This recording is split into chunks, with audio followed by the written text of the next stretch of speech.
What's happening, guys? Welcome back to the channel. Welcome back to another tremendous video.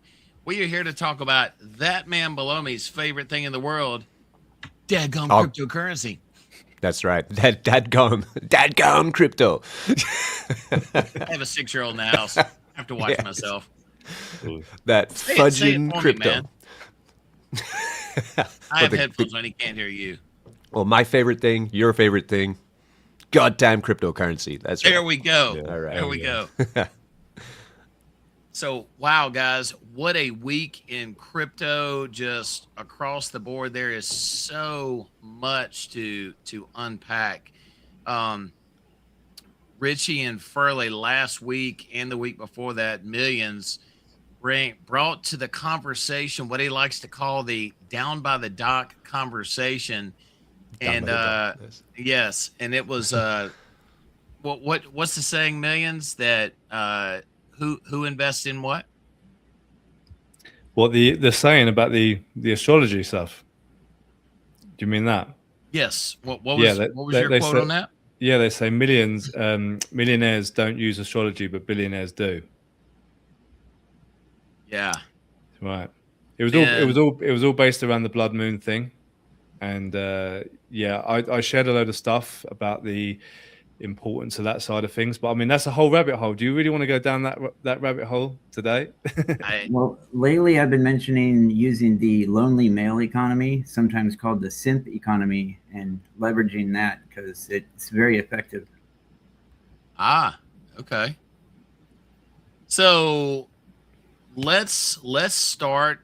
First off, everything we're going to talk about tonight, one of us has a bag in it. I know for a fact my son went fishing this week, and he tried to get his bait as deep down into the depths as he could. So Richie, I know you have done some videos on it. Millions, I know you've done some videos on it. How deep have you guys gone down into this? Let me pull the screen up here.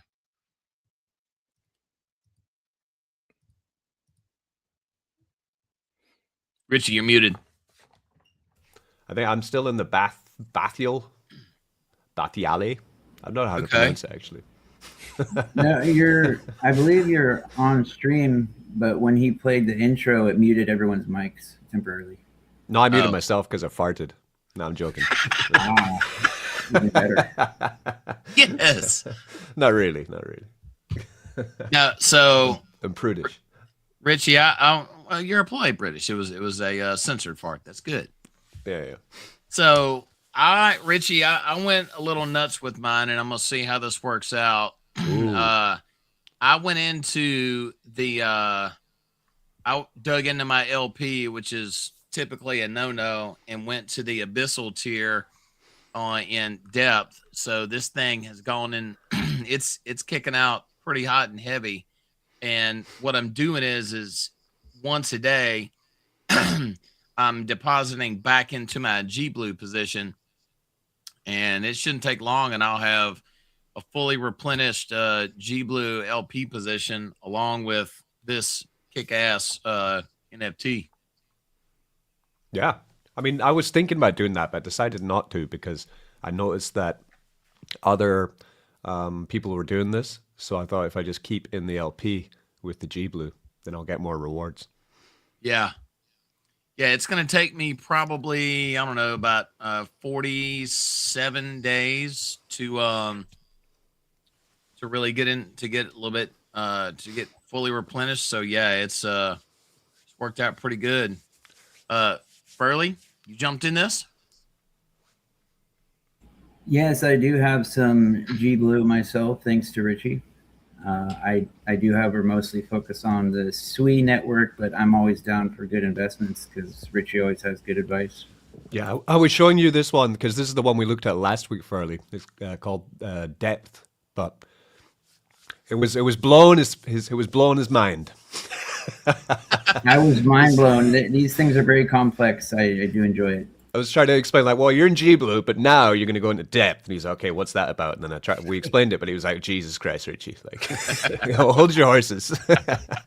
But I'm like, actually, so Arborist, Peter, I've noticed this actually in the past, like the things that I do naturally in DeFi and the things that you do in DeFi are quite different sometimes. So for example, with me, I was like, oh, I'm going to stay in the LP. LP's safe. I'm going to get my safe rewards. I'm going to sit. I'm going to compound very slowly. I'm going to get myself deeper.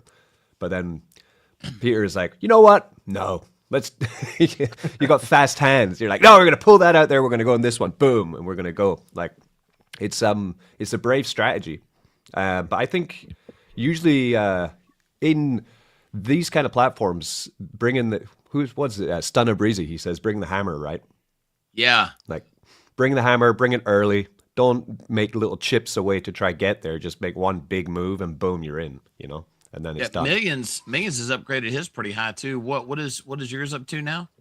Yeah, I'm still trying not to be salty about my computer sandbagging me on the launch. So basically, I was sitting there because now I'm in Mexico. I get like, it's the time frame. It's the time zone is really great for me, right?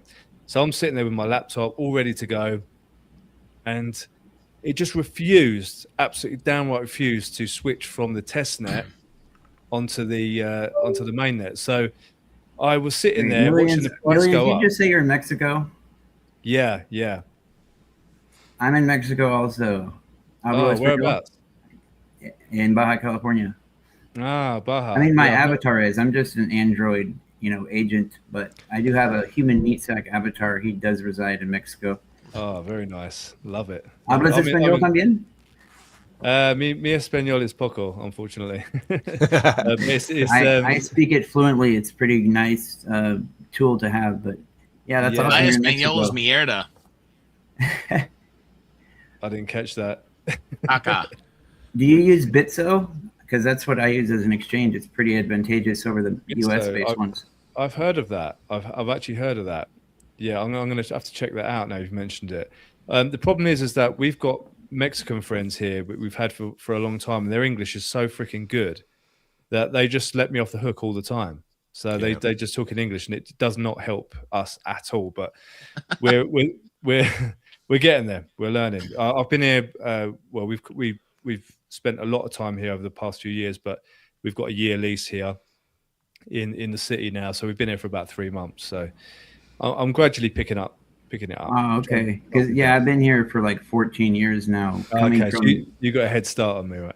Originally from the Bay Area, California. So language was important for me to learn. Yeah, but it's cool. It's really nice in Mexico. The leverage you have over the US regulations or UK regulations. Yeah, for sure. I mean, the UK, I call it the USSK now. Things are getting crazy over there. So I had to get a plan B for the family after everything that went down in 2019, 2020. It was, and Mexico was the first plan B, but I've got a couple of other plans C and plan D getting lined up for 2026. So I'm becoming a full passport bro. So he's coming to Mardi Gras. That's plan C. I'll tell you, after the stream, I'll send you all the tricks and stuff you should know to leverage Mexico, because I know a lot. Oh, yeah. Send it, brother. Yeah, absolutely.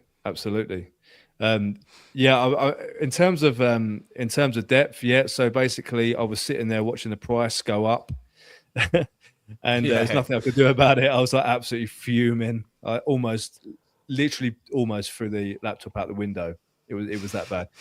But anyway, so I switched the whole thing off, came back on, and it was like 18 cents. I was like, but anyway, so I got in. I've just maxed out midnight, which is now paying $23 a day, which is nothing to be laughed at. And I will probably upgrade to how do we say it, Richie? How do you pronounce it? Bathial. So I think you have to be like a proper British colonial Victorian style accent for Bathial. Yeah, I might just go Southeast London on it. Go Bathial. Bathial, mate. I'm going to take a quick detour to finish the YouTube VTuber video real quick. So if I'm silent, I'll be right back. Oh, yeah, no Yeah, worries, man. in the South, they were pronounced Bathial. Bathay, y'all. Buffet, yeah, yeah. All of it works. It all seems to work, doesn't it? But that's So my you next stop. So you couldn't buy the launch because the Wi-Fi was It shit, wasn't. or It wasn't the Wi-Fi. I've got no idea what happened. It was my computer just wasn't switching from the test net, and I was refreshing Oh, the man. page. I was disconnecting from Rabby. I was going back on. I even tried MetaMask. Nothing was working. So eventually, I just had to accept defeat, which is not good for. I don't accept defeat easily, but I had to switch the whole computer off and come back on again. But I got in around 18 cents, so I'm not going to cry about it. Yeah, it didn't dip enough either. Because for me, I was because Aaron usually launches projects when it's about 3 a.m. for me, which is generally where not just Aaron, actually, most developers launch around that time because it's the best time to launch, basically. But yeah, so by the time I woke up, it was already like 22 cents. So it's like fuck. Oh, But then, wow. but it dipped like it went down to like 15, but it wasn't low enough. I thought it was going to go a bit lower, but it didn't really. No, and it's lower. actually holding pretty strong now, even with the market looking quite choppy. It's actually holding up quite nicely. So, obviously, anyone who's in G Blue is loving this right now. Yeah, because they're minting a lot of NFTs. I've noticed it's almost 500 now minted, which is great. And what, we 10 days in? Yeah, Something about like that. 9, So 10 days? if we do a comparison, then, so if Peter, you're on the one above me, what's it called again? Abyssal, right? So yeah, you're on Abyssal, Abyssal, right? So how much are you? And you're maxed out with the sacrifices, right? Correct. So how much are you making a day in depth token? It's the daily rate is 361.64 depth. It's Okay, 361, and then the one below the Bathial is making 180. So, because what I've noticed as well is that the sacrifices get you way more tokens than the actual upgrade, which is interesting. Yeah. Like, I like that because it's just pushing for people to burn the tokens out. Yeah, absolutely. I mean, yesterday I maxed out both sacrifices on the midnight level, so it went from literally from $12 a day up to $22 or $23 a day by doing the sacrifice. And I think I only spent about $110 on the G Blue to sacrifice that, and it literally almost doubled my payouts. Yeah. So it seemed like a no-brainer to do that. So now I'm maxed out. I'm just kind of looking at the next level up, and I think for me it's going to be about 1,200 crude maths, about $1,200, I think, to max out the next tier up or tier down, shall we say, as we descend. Yeah. But I think So, but then that takes it to $44 or $43 a day. So it kind of seems like it could be worth it. So Richie, you brought up a good point, like on this. So I'm in the Abyssal right now, but to go to Hadal, if you do the sacrifices and the upgrade, it goes to 904 depth per day. But if you just do the upgrade, it actually drops down to 334 a day. Yeah, I think from what I looked at on the calculator earlier, if you just do the upgrade, it just kind of pretty much matches you to the maximum of the one below you. I'm pretty sure that's right. So if you're maxed out at tier 5, and then you go to tier 6 but don't do any sacrificing, you're kind of going to be on the same income roughly. I think. I don't know. Maybe I'm wrong on that, but I need to. Yeah, it looks about like that. Yes. So the sacrifices is where the magic's at, really. Yeah. Yeah. Damn, now I want to match Peter though. I know. I was thinking the same do it thing. right now. Do it right now. Fuck's sake. I know. Do it right now. mean... Well, I'd have to bridge in more though, because I'm looking at my G Blue position. I like it though, because I've got like 1.5% of the LP in the pool. Split that sumbitch in half and do it.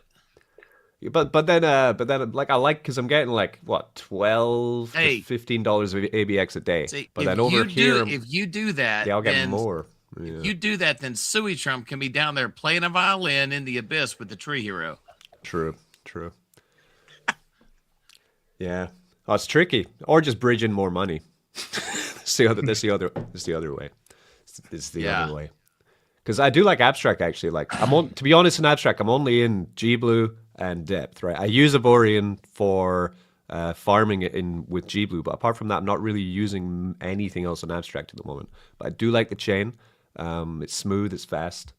There's never any failed transactions. The community seems to be pretty chill, which is nice because it's quite small. There's no drama or crazy people that I've noticed. It's always good. Yeah, the abstract community gives off a pretty good vibe, like the Sui community. Really do like it. Sui can get a bit nasty though. Sometimes, catty. Like, yeah, they're a bit catty. Yeah, but then, are you guys in anything else on abstract? Like, or are you just those three same, things? Same as you. Same as what you've just mentioned there. Nothing else at the moment. So if there is anyone watching who's in other things in abstract, definitely let us know. There might be other things, but I don't know. Depth for me, I think depth has just got winner written all over it though. Yeah, for sure. This mark right here, this is where Millions about threw his computer out the window. That yellow line right there. Yeah, there it is.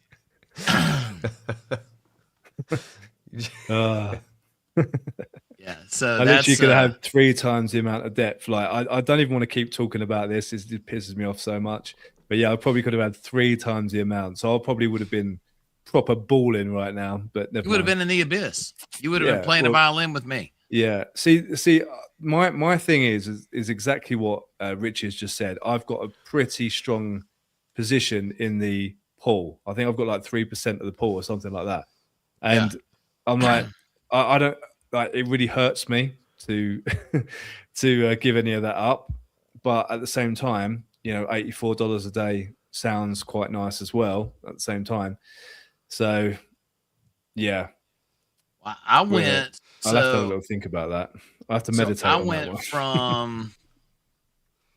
I went from a 3.2% position to just to right around 1%. But if the price stays the same and it's about 46 days, it'll be fully replenished again. So we'll find out.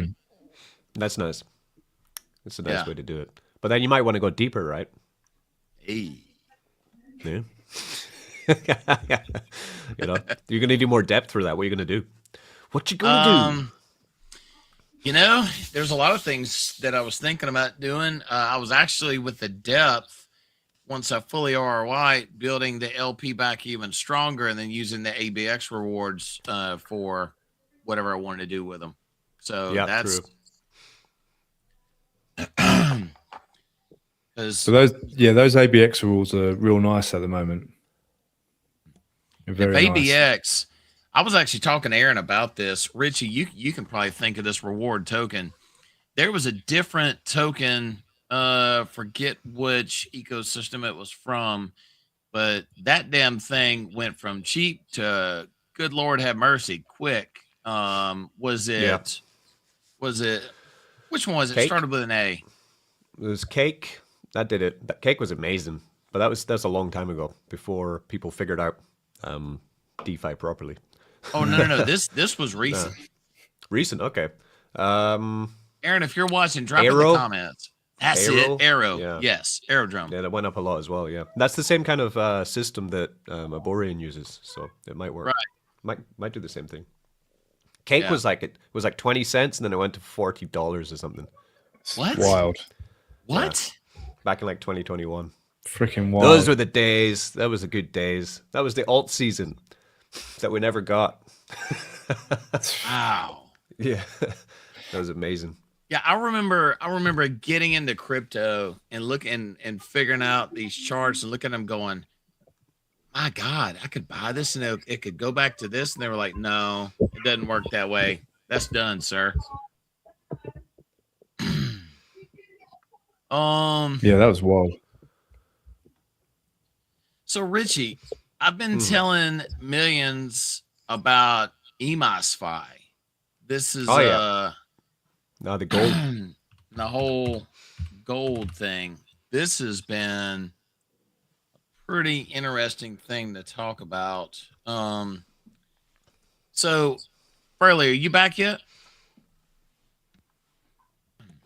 I'm still here, but I'm still working on what I'm doing. But yeah, Do your V2 thing, sir. You're good. So this guy's is a real world crypto token in which they are actually Richie, so what would you say? They're tokenizing the gold mining or the physical gold itself? They're making a stable coin, which is backed by gold, is how I understand it. Right. Because the coin will be $1. Yeah, and it stays at $1, but they pay you staking rewards based off their mining profits, right? Yeah, I think that's it. Yeah. Exactly. Yeah. Yeah, so they have a contract. They have a contract or potential contract with mining equipment. It's because it's a portable mine, so it's like a setup for a mine that they can bring anywhere in, I think, in Indonesia, where they can set it up and then mine gold through some method called sim farming, which was made by a guy called Sim, who is somewhere. He's in the website somewhere. Sim Guan, who created some way to mine gold with economic, a way that's good for the ecosystem, essentially, without any mercury pollution, I think. So they have that deal. So what they want to do is raise about 300K, I think it is their goal. So it's kind of like a startup, right? This is the way I see it. Like they have the idea, they have the plan, certificates. Now all they need is the funds in order to get going with their plan. Where then the mine would mine gold. They'd stack the gold up in the storeroom. They'd back their coin, their stable coin, with the gold supplies, and then reward people in interest of more coins backed by more gold with staking. And I think they're also going to be trading gold as well with the profits. And they say they get a cheaper rate on gold than most people get. For I can't remember the reason. So there's a bunch of things going on. Gold lending as well will be. Oh, look, they're at 81.8K. Yeah, so they're getting there. I mean, it's hard. Like a raise in this market's very tricky. You know. Yeah. Like it's. Glad I launched my token when I did, man. I couldn't imagine trying to bond out now. Jeez. Oh, yeah, definitely. Yeah. But I don't know, what's your thoughts on it, Peter? I like it. Just like any project, you don't put all your eggs in one basket. But on this, it would be a great. I put some into it. I'm gonna put a little more into it. So it's pretty darn fascinating. I've talked to millions several times about gold. He had a couple of times when he wanted to buy gold, but he couldn't because those darn people over there across the water. It wasn't his computer this time. No, it was somebody else's computer. Okay, yeah, true. Hey, see the grin on his face. He don't want to talk too much about it. Yeah, but yeah, it's pretty darn fascinating. I'm definitely gonna stick some into it to see how it goes. You had a really good interview with them, Richie. That was really, really good. Yeah, there's a couple things that, like, from looking at the way they're approaching it, like, I think their plan is solid. It's just about communicating their plan to people who are landing on the site to check out the project. I think they might have a little disconnect there. Like, they've improved the private sale page now. Before it was a little bit vague as to how much they'd raised, where the money was, these kind of things. Now they have like a bar that says, total raised 81K coming up to 300K. So, because people need to see that because the closer this gets to 300K, then people will start putting in more money. Essentially, I think is what's going to happen. It says at the moment it's like 81K. From their stats, it says only 30 investors so far into it, right? Which, if it's only 30 investors, they shouldn't show that, right? They don't need to be that transparent. You know what I mean? But then because you're buying, you're getting a discount on stablecoin, essentially, I think is the best way to pitch it, right? Because if you're putting in $1,000, you're going to get, what is it, like $1,100 of stablecoin, right? But they're going to be locked for a year while you're earning on the appreciated asset, and they set up the business. So there's lots of moving parts to how they're planning and managing it, which I'm sure in the mind of the team, I think everything's crystal clear, but it's about how do you communicate that to potential investors, that it's that's how it's working, so everyone can clearly understand it. So I think because I've had a couple I've had a couple DMs from people like asking me to explain it because they can't quite get it. You know, they can't quite figure it out. They're not sure. They can't tie everything together. Basically. Yeah. Yeah, it's a good take on it. It's just, that's one of them things, and a lot of EMOSFI really comes down to trust, as it does with projects. So I mean, I've never met them. I know you. I know others that have been around a whole lot longer.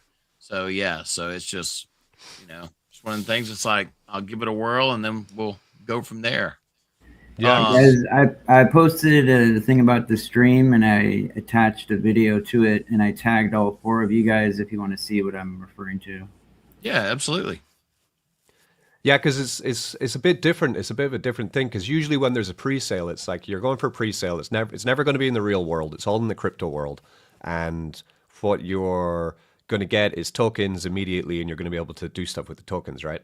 Or there's you know, very clear idea of what's going on. But because this is actually a real world asset tied with DeFi, it does get a little bit more complex because then you have cross-border law, you have, you know, accounting, you have to rely on actual business ethics and business performance by a team in the real world, not just on screen making websites and things.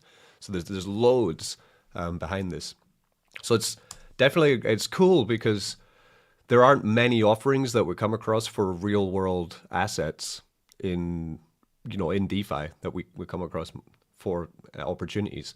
And I do have a couple of my subscribers who are big into it because they really think that the team can pull it off, which is nice to hear, you know. Yeah. So let's see. I think this is one to watch. I don't know how long the fundraise goes on for. I think they should just keep plugging away, basically. If they're almost a third of the way there, once they get half the way there, then it's going to be, hopefully the momentum builds for them. And they get to 300K and then can launch the project, you know? So, yes, I agree. So Richie, right at about this time in the stream, we have what we call the rip the Band-Aid off moment. And we talk about one of the nasty topics that are out there. Millions, we're just going to do it now. All right. And voila, this Bitness. this nasty Band-Aid right here. So yeah, well, so Millions, you take the lead on this, man. Oh, thanks, mate. Yeah. So the 16th came and went. So they were well, from what I could see, they were initially saying that the old loops would be paid out by the 16th, and obviously that hasn't happened. And as expected, the can's getting kicked down the road. I mean, the thing is with Bitness is I think most people did really well out of it.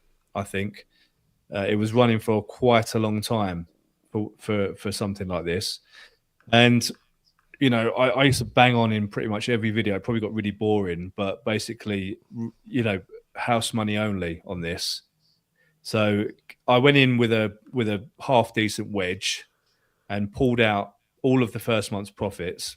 I took all of my seed money out and just played continuously with the profits on it. And yeah, it did very nicely. I know most people did pretty well out of Bitnest as well, as long as you didn't go ultra degen and just kept putting all of it back in. But obviously when it stopped paying, that tends to signal the end.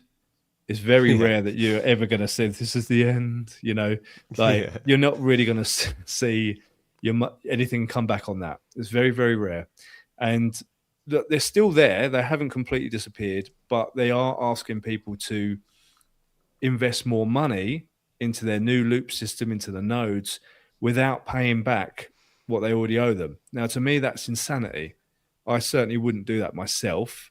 And as I've said before, I really do hope to be proven wrong, but I'm not expecting to see my money ever again. But I would love to, I cannot wait. If I get proven wrong, I will be the first to do a video and say I got all my money back, and as a gesture of goodwill, I'll put a little bit back in to the system. But until that day, I'm sorry, I'm out, and I can't warrant putting anything on their Loop C or their nodes or anything like that. Just know, if you're doing it, you got big cojones, because they've already defaulted on a ton of loops. So for me, I'm out unless the landscape changes. I thought they were already. I thought they already rugged. To be honest, because I saw because I never invested in BitNest. I wish I had, to be honest, because when I saw it first, it was they still had about 6 to 8 months left to pay out. Yeah, but I saw it and I was like, yeah, it was, but I was like, oh, this is a Ponzi. There's no way this is going to last. It can't last. I'm not going in. Then every month I was like, damn it, should have just gone in. Because I have the exact same opinion you do as well. Like, get your house money, get your ROI, and then just run it, right? And that's what everyone should try and do. If there's a referral system, use it. That's what these things are created for. If because you're all not this using, is all house money, every bit of it. Yeah, man, exactly. Because if you're not using, if there's a good referral system in any platform and you're not using it, then you're not using the platform the way it's designed, right? Is the way I see it. That is one thing I do have the ability to chime in on. The referral systems on things are very powerful because they're very useful when they're set up correctly, especially when it's beneficial for both sides. That's usually when it's the most effective. So, that's a powerful tool. But so because what I noticed with BitNest, I don't really know much, but I know that people stopped getting their loops back, and they said, well, if you want your money back, you're gonna have to buy a node, and if you buy a node, you get your money back. If you don't buy a node, you're gonna have to wait for your money. And I'm guessing then the money never came back.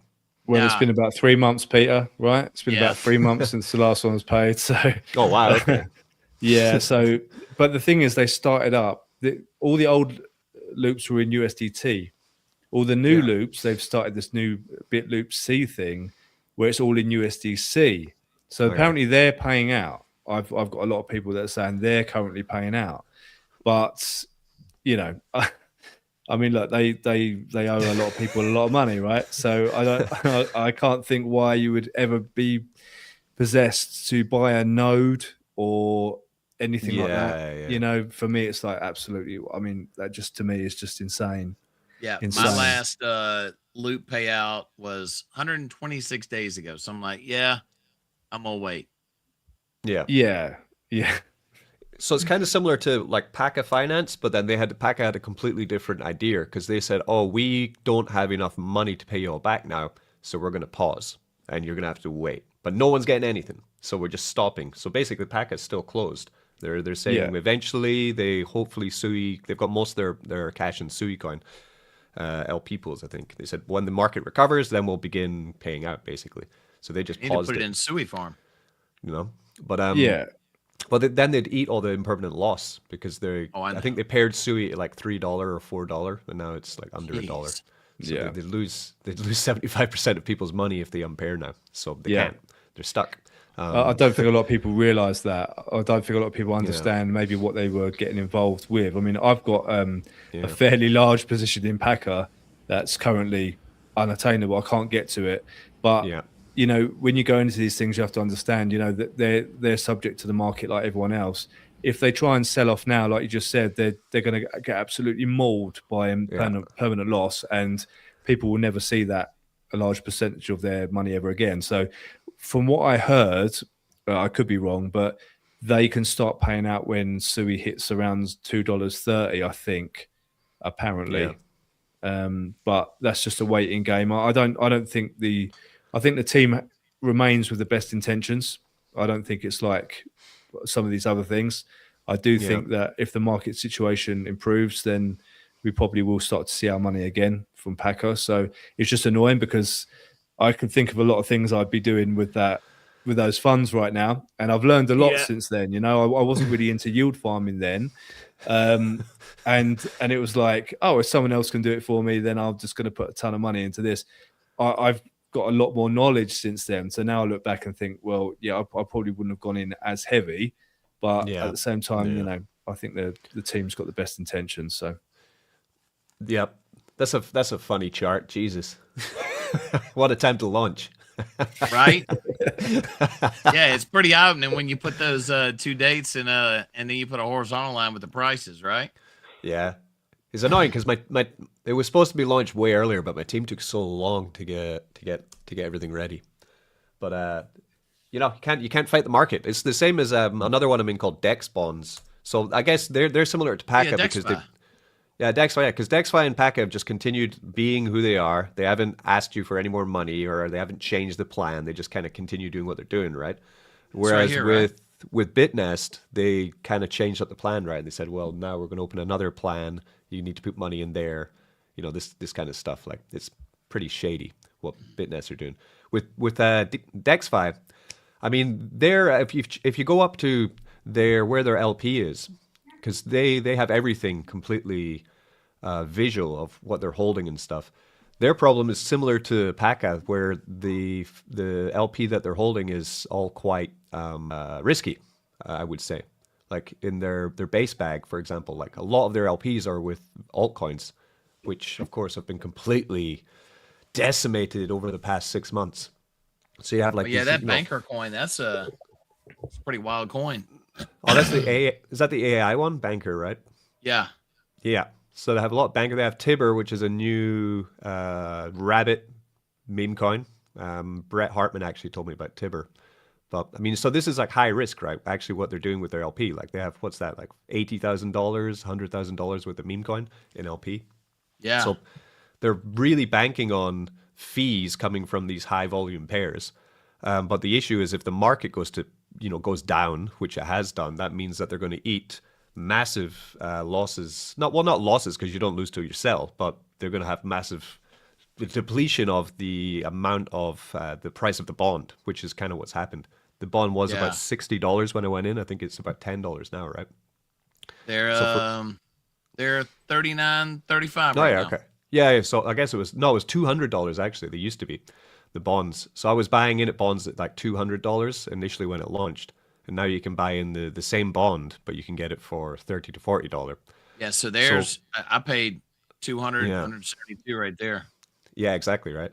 So it means that your profit and loss is going to be way down until the market recovers. But for them as well, they're just going to keep the same. They're going to, I guess, if they keep the same plan, the market will come back, and then the bonds will get more expensive, and anyone who buys them at the cheap price will make loads of money. So that's the DexFi play, is to buy the bottom of the crypto market, ride it up, basically. Yeah. I bought the top. Yeah.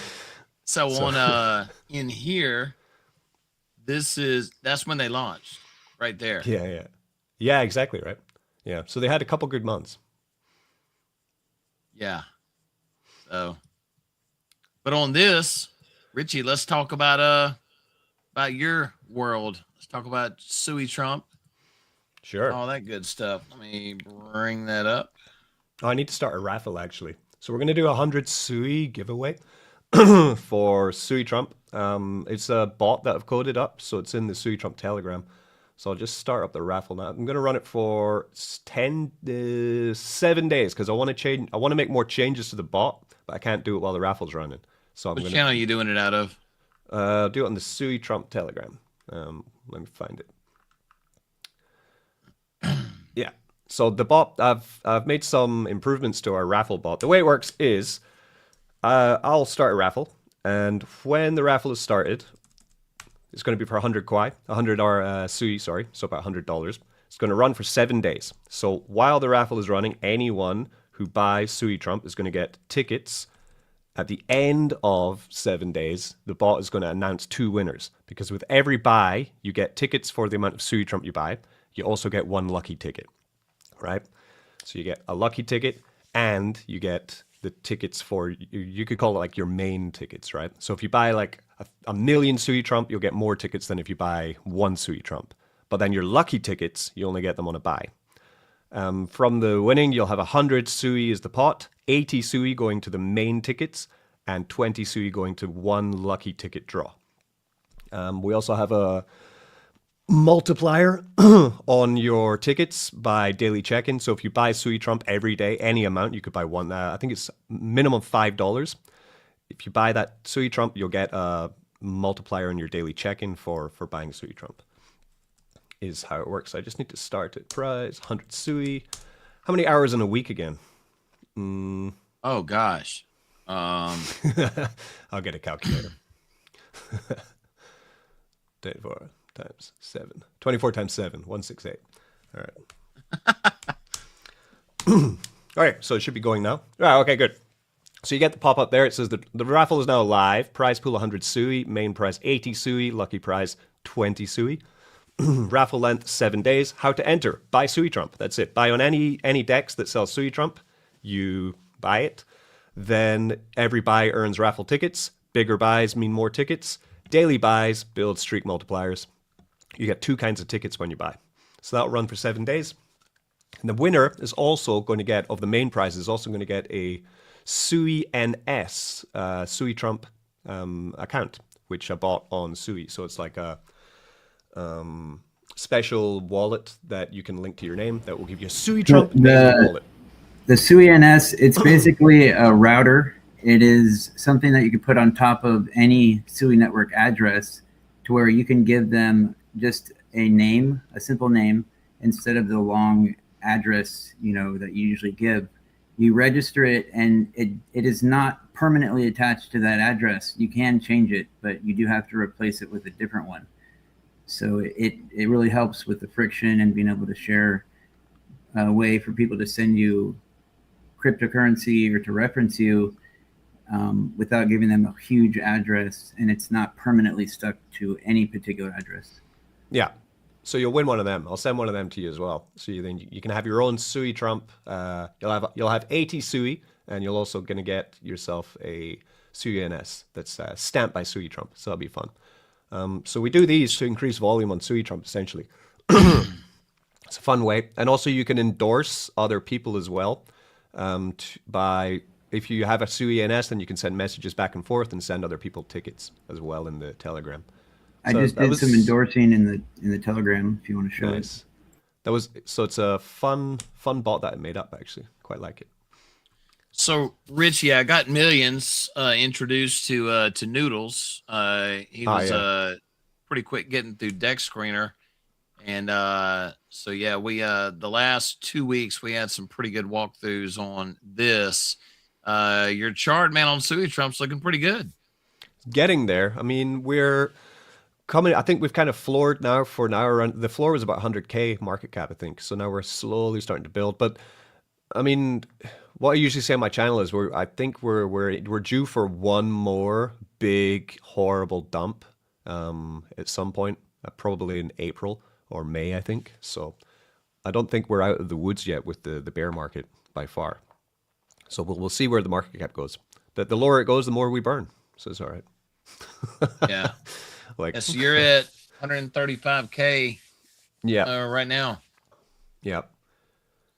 Interesting. Let's see. And down here at the bottom. Sui Trump's a tricky one though, because I mean he's kind of a polarizing individual, I have to say. the way I look at it is once people realize the utility of the SuiDex and they see the professionalism behind it, they'll actually take a closer look at the tokenomics of the Sui Trump coin and see that it's probably more legit than anything else they've been investing in. Just because it has a Trump character shouldn't matter. The tokenomics are solid.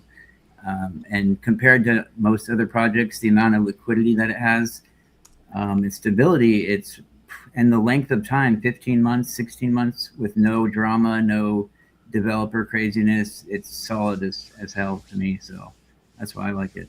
And the fact that it's tied in with the buy and burn mechanism. So Millions, Richie, he's been in Sui. You've been in it pretty much when I launched Tree Token, right? That's when you made the jump over? No, it was November of 2024 for Richie's Sui Trump coin. No, he's talking about Millions. No. I'm talking about Millions jumping into the Sui network. Yeah, Tree was my first dabble into Sui, and then it sort of opened the doors. And obviously with SuiDex, I'm fairly well involved with that as well now. So I've expanded my Sui horizons, and it's also going to be Sui's first proper bull run. Obviously, if we get what we want and we get the proper alt season, which I think we will, it's going to be sky's the limit for Sui. We haven't seen a bull run with Sui yet, and things like certain tokens on Pulse Chain as well. It's going to be a first for the bull run. So I'm staying quietly optimistic about Sui. I know it's taken a bit of a battering, but most of the alts have. So it's not anything particular to Sui. It's just the fact that the market has been very unkind to altcoins. But I think most of the crypto tourists are probably out now. And as Richie said, you know, there's a good chance we will obviously see these pullbacks as totally normal as you ascend from the bottom. It doesn't mean it's going to be lower than now. It just might mean that we get a few more big DCA opportunities, which is what I see them as. So, you know, buying Sui at sub $1 doesn't bother me at all. I've got you know, nothing to be concerned about there. Sui's been at $5 in the recent past, so it's going to be very exciting to see when Sui gets off his ass and starts moving, to see how insane SuiDex and SuiFarms is going to look. You know, when that happens, when the volume starts picking up. So I can't wait for that. And I have some updates about the network later on after you guys are finished, just on the technical side of things that they're doing. So I'll update everyone on that later. I'm hoping just to buy it about 60 cents to 50 to 60 cents is where I want to buy Sui. So I've got all these stables on the side. I'm just waiting, because then you riding up, like, even from Sui before, I think it went from about 25 cents up to $4 was the, because it's young, right? That was the first run up they had. I think it was about the all-time high was $5.26 in January of last year. Okay. So, and it went up, I think it was like 20 cents or something, all the way up to $5. And then down and up and down and up, and finally down bigly. But you're right, though, because this will be the first bull run that we'll see with, because even Sui Trump launched just at the top of that. It launched in like October 2024. Is that right? October 17th, 2024. Yeah. October 2024 is when we launched Sui Trump as well, which is pretty much the market top of the bull cycle. So you're right, like, we haven't seen any bull market really for any of these coins. They've all been part of the down market, which is quite funny. Good timing. Like Pulse Chain too, yeah. Pulse Chain's seen a lot of projects which have come out, which are, we had one of the community from Pulse Chain from the Grays currency commenting earlier. Prairie Banana, he's a big supporter of the Grays, which is another token which has been battered in the bear market, but still community is strong, still volumes there, still people are still talking about it, investing in it. So which one is he? You mentioned Grays. There's going to be a reveal of alien information pretty soon. So they say. I thought that's pretty interesting. It's related to Trump. So this guy. Yeah. He's a big supporter of the Grays currency. I thought he was the developer before, but he's not. He's just a massive supporter. He's been with them and pushing them for like 3 years, I guess. The Grays started in 2023. You can find them at, I think it's goptgc.com. I think it's, goptgc.com. And you can find all about their token. They have 2 tokens. At the moment, I only buy the Grays token at the moment. But they are, I think they will really, really explode when the market gets good again. The tokenomics They're already going up quite a lot. PTGC is the next level. The tokenomics are phenomenal. The whole buy and burn thing. I bought a decent little bag at a pretty good price. So I'm just sitting with that at the moment, and it's all staked at the moment. So I'm just I'm earning PTGC by the day, and I'm happy to let that ride. I've got a pulse folio, waiting in the wings. Nice. Yeah. So I've got all my favorite Pulse Chain tokens stacked and ready. So we'll see. Have you been Have you been watching the ProveX token? I didn't. I've obviously being out here and being so busy the last sort of couple of weeks, I kind of missed it. I've been catching up a little bit on it all. I know PTGC have got some liquidity pools, I think, with ProveX now, haven't they? And it was a fairly successful launch from what I could gather. How do you search it? PROV? ProveX is, if you want to see the chart, it's PRVX. So it's dipping at the moment with the rest. Well, everything's dipping right now. But yeah, launch seems all pretty positive, to be honest. Like up about 2x, roughly, I think. Yeah. Huge volume, like $1 million volume today, which is great because Pulse Chain was really lacking in volume and attention. The volume's been awful lately, but yeah. You know, I think it's one of those things that we're going to see, hopefully, the first bull run for a lot of those tokens. So, you know, I if you've been for a bull run before, you know exactly what can happen. I think a lot of people underestimate, if they've not been for a bull run before, what these tokens can do. It literally blow your freaking brain to think. Wow, that's a lot to choose from. Look at that. Choose the one with the highest liquidity. But yeah, everyone's pairing with it, yeah. Because wow. Like, yeah. So you take the one at the top there. ProveX USDC would be the one at the $1.2 million liquidity would be the one you want to go for. That'll show the best chart.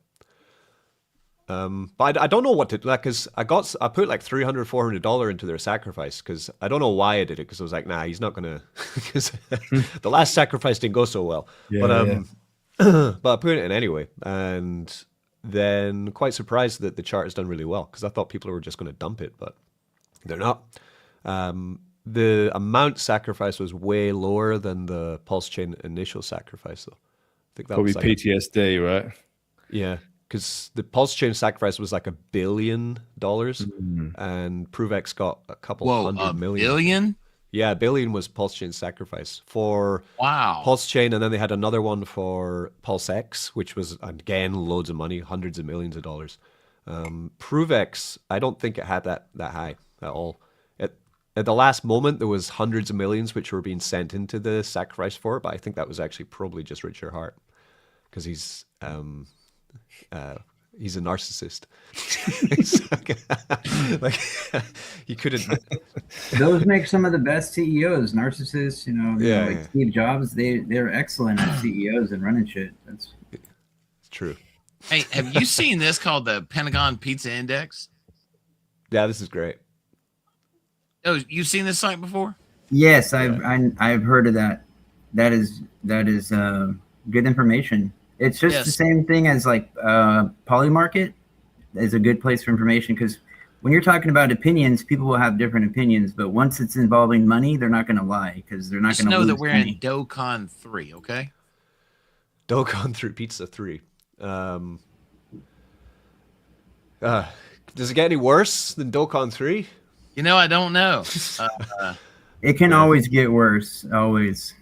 It looks like it's getting worse, to be honest. Like it looks like it's they're going through scorched earth right now in Iran. It looks like I'm going to blow up this. Well, I'm going to blow up this. Well, if you're going to blow up that, then I'm going to blow up this. Like, look at this explosion.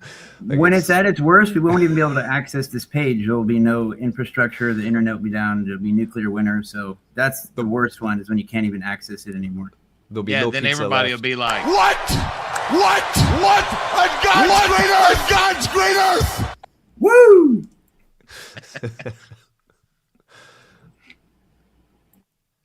Hey, Peter, I posted a couple of those videos if you want to show them. Where are they at, Furley? If you go to X and you go to my profile, you can see a couple golly, of we're them. going to go to the Furley X. That's all right.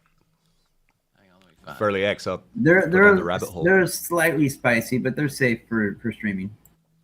Okay. Spicy, huh? It was spicy. Richie, how is your R-bot doing? Is going well. I'm training it right now while I'm talking to you, actually. Your eye is talking. But yeah. Oh, the camera's doing something. Yeah, at the moment, because the way I've trained it is with Claude Code, you have these things called hooks, which are pretty powerful. You make it's kind of like set up prompts which you get it to reflect on in the morning. So I have one, for example, called the performance scan. So it scans its 12-hour performance on the bot. But then inside of the hook is also, you should be reflecting on what you learned yesterday and improving on what you're learning today, right? So essentially the prompt that's going to be using every day gets updated automatically. And it's done that one, and it's found some reasons why some trades didn't work or some that it missed. And now it's doing the competitor bot detection, where it's scanning all of SUI and the pairs that it's trading on and seeing what other bots are doing. And then thinking, okay, can I do that too? How did it do it? What do I need to be able to do this? I'll have a try. And then now it's scanning them and trying to set up the bot to try and compete with some of the Richie, big you're not bots. sharing your screen in case you're doing that on purpose. I don't know. No. I mean, it's looking at an AI. It's not that interesting. Like it's just loads of code popping up on the screen. Hey, Millions. Well, that's so Richie. So Millions. He's which platform are you in this AI right now? What, like the ARB type thing? Correct. Yeah, I just took a little degen punt on the ARB core. Oh, yeah, I was looking at that. It looks high APR. Yeah, it's like it differs from day to day, which is never a bad thing, but it's kind of averaging around 1% a day or so. There's a degree of transparency there, but I mean, like anything like that, it's always play money into it. Anything that I haven't got control over, basically, and I don't care who the team is anymore. I've been stung a couple of times by, you think you know the team, but it doesn't always work out to plan. Yeah. So anything that I cannot actually hold on my ledger or whatever, I consider it a degen play. That's as simple as that now. That's my mindset. So yeah, I'm very much into AI tools and stuff like that, and the whole AI economy. They're powerful weapons. If they're irresponsible, it's going to cause damage. If you're responsible and know what you're doing, they're powerful, positive tools. But there's a spectrum of responsible use. You got to be careful. That's the good thing about SuiFarm. I'm telling you, man, you can do it for as long as you want or as short as you want. There's nothing locked. I mean, outside of the token locker, but you have to do that by choice. The rest of it, you can take it out whenever you want. It's a solid choice. It's immutable as well. Like I can't change anything I can change the deposit fees, withdrawal fees. I can't change the token locker. It's completely immutable. It's just going to run. Yeah, Richie, I was saying you should be talking more about how we've had a dual defense scan from the HackenProof audit firm. They have 8 years of experience. They're the only one recognized by the SUI network, and we're the first people to even have a dual defense seal of approval from HackenProof. That's ultimate safety, because that's open sourced. Hackers can go and take whatever powerful hacking abilities they have to the code and get money if they can break it. And the most recent one, there was 0 payments because there was nothing to find. So it's like a white hat, crowdsourced white hat website where you essentially give up your code base to HackenProof, and they get hundreds of hackers to come in and try and basically break it. And if they can break it, they get funds. If they can't break it, they don't get anything. So we had 100. The first time we had like 200 people to come in and try and break it. They broke loads of stuff. We fixed it to whatever they managed to exploit the first time. Then we send it through another audit agency. Then we put it back to HackenProof for them to try break it again. And the second time they were unable. 0 payouts, nothing to get anything, which is great. Yeah, but for ArbCore, this is interesting because definitely arbitrage is really profitable if you have the best bots. Because what they're doing is, like ArbCore with arbitrage, what they're doing is they're looking for, like, for example, Peter, if you go to like Noodles, right? Yeah. And like what I've been looking at, for example, if you check out any token. Yeah, well, let's do Tree. Okay, go to market for Tree, right? So of course, Tree isn't, Tree will be a multi-million-dollar coin in the future, but at the moment it's not there yet, right? But you do have TVL here of 2 pools. You have one pool on SUI, SuiDex with $9,000 plus dollar, right? Then there's another pool you have with turbos with $6,000 plus dollar. Right? One is a 1% fee pool, one is a 0.3% fee pool. So that means when you trade in that pool on turbos, you pay 1% on your trade. on SuiDex, you pay 0.3% on your trade. So obviously, you want to buy on SuiDex because it's cheaper, right? And there's more liquidity. But anyway, that's just a cheap plug. But what you're going to notice then... The cool thing about Noodle Spy is that it is Sui network exclusive. It's not like Dex Screener where they have all kinds of different chains.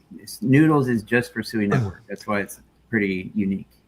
So then the bot I have, like, it understands that there's a fee that's different for each pool. The liquidity is different for each pool, but the liquidity is deep enough in both those pools to trade in and out of with, say, $50 to $100 to $200, right? You can go in and out. So then with the price, you'll notice the price of Tree is different on turbos and on SuiDex by a tiny, tiny amount because of the percentage fee for the trade. So what our bot is doing is waiting for a big buy or a big sell on either of these pools, and then that needs to rebalance, and the bot will buy on one of them and sell on the other one to rebalance the difference, profit the difference, and take it out. So what ArbCore would be doing then would be running our arbitrage bots across all the networks, all the chains, looking for differences in tokens that have different different LPs for their coin and different token values, and it's extracting the difference between them. But my big question always with any of these kind of, also with Aurum, which is a trading bot, I don't know if they do arbitrage, but if you had that, right? If you had a bot which was able to make 1% a day, why would you share it? Why not just keep it, right? And don't tell anyone about it ever. And then make 1% a day for the rest of your life on your bot. You know what I mean? So that's always the question I have with any of these I would share AI it, bots. but like for a huge price tag privately. That's the only way I'd share it. Yeah. So definitely house money, definitely risk capital always for any bot one. Aurum, our bot. There's been loads of them in the past that have gone in, and none of them are around today. So what does that mean? The proof is out there, but money is there to be made. If you get into them early enough and you use them in the right way, you can come out the other end with profit.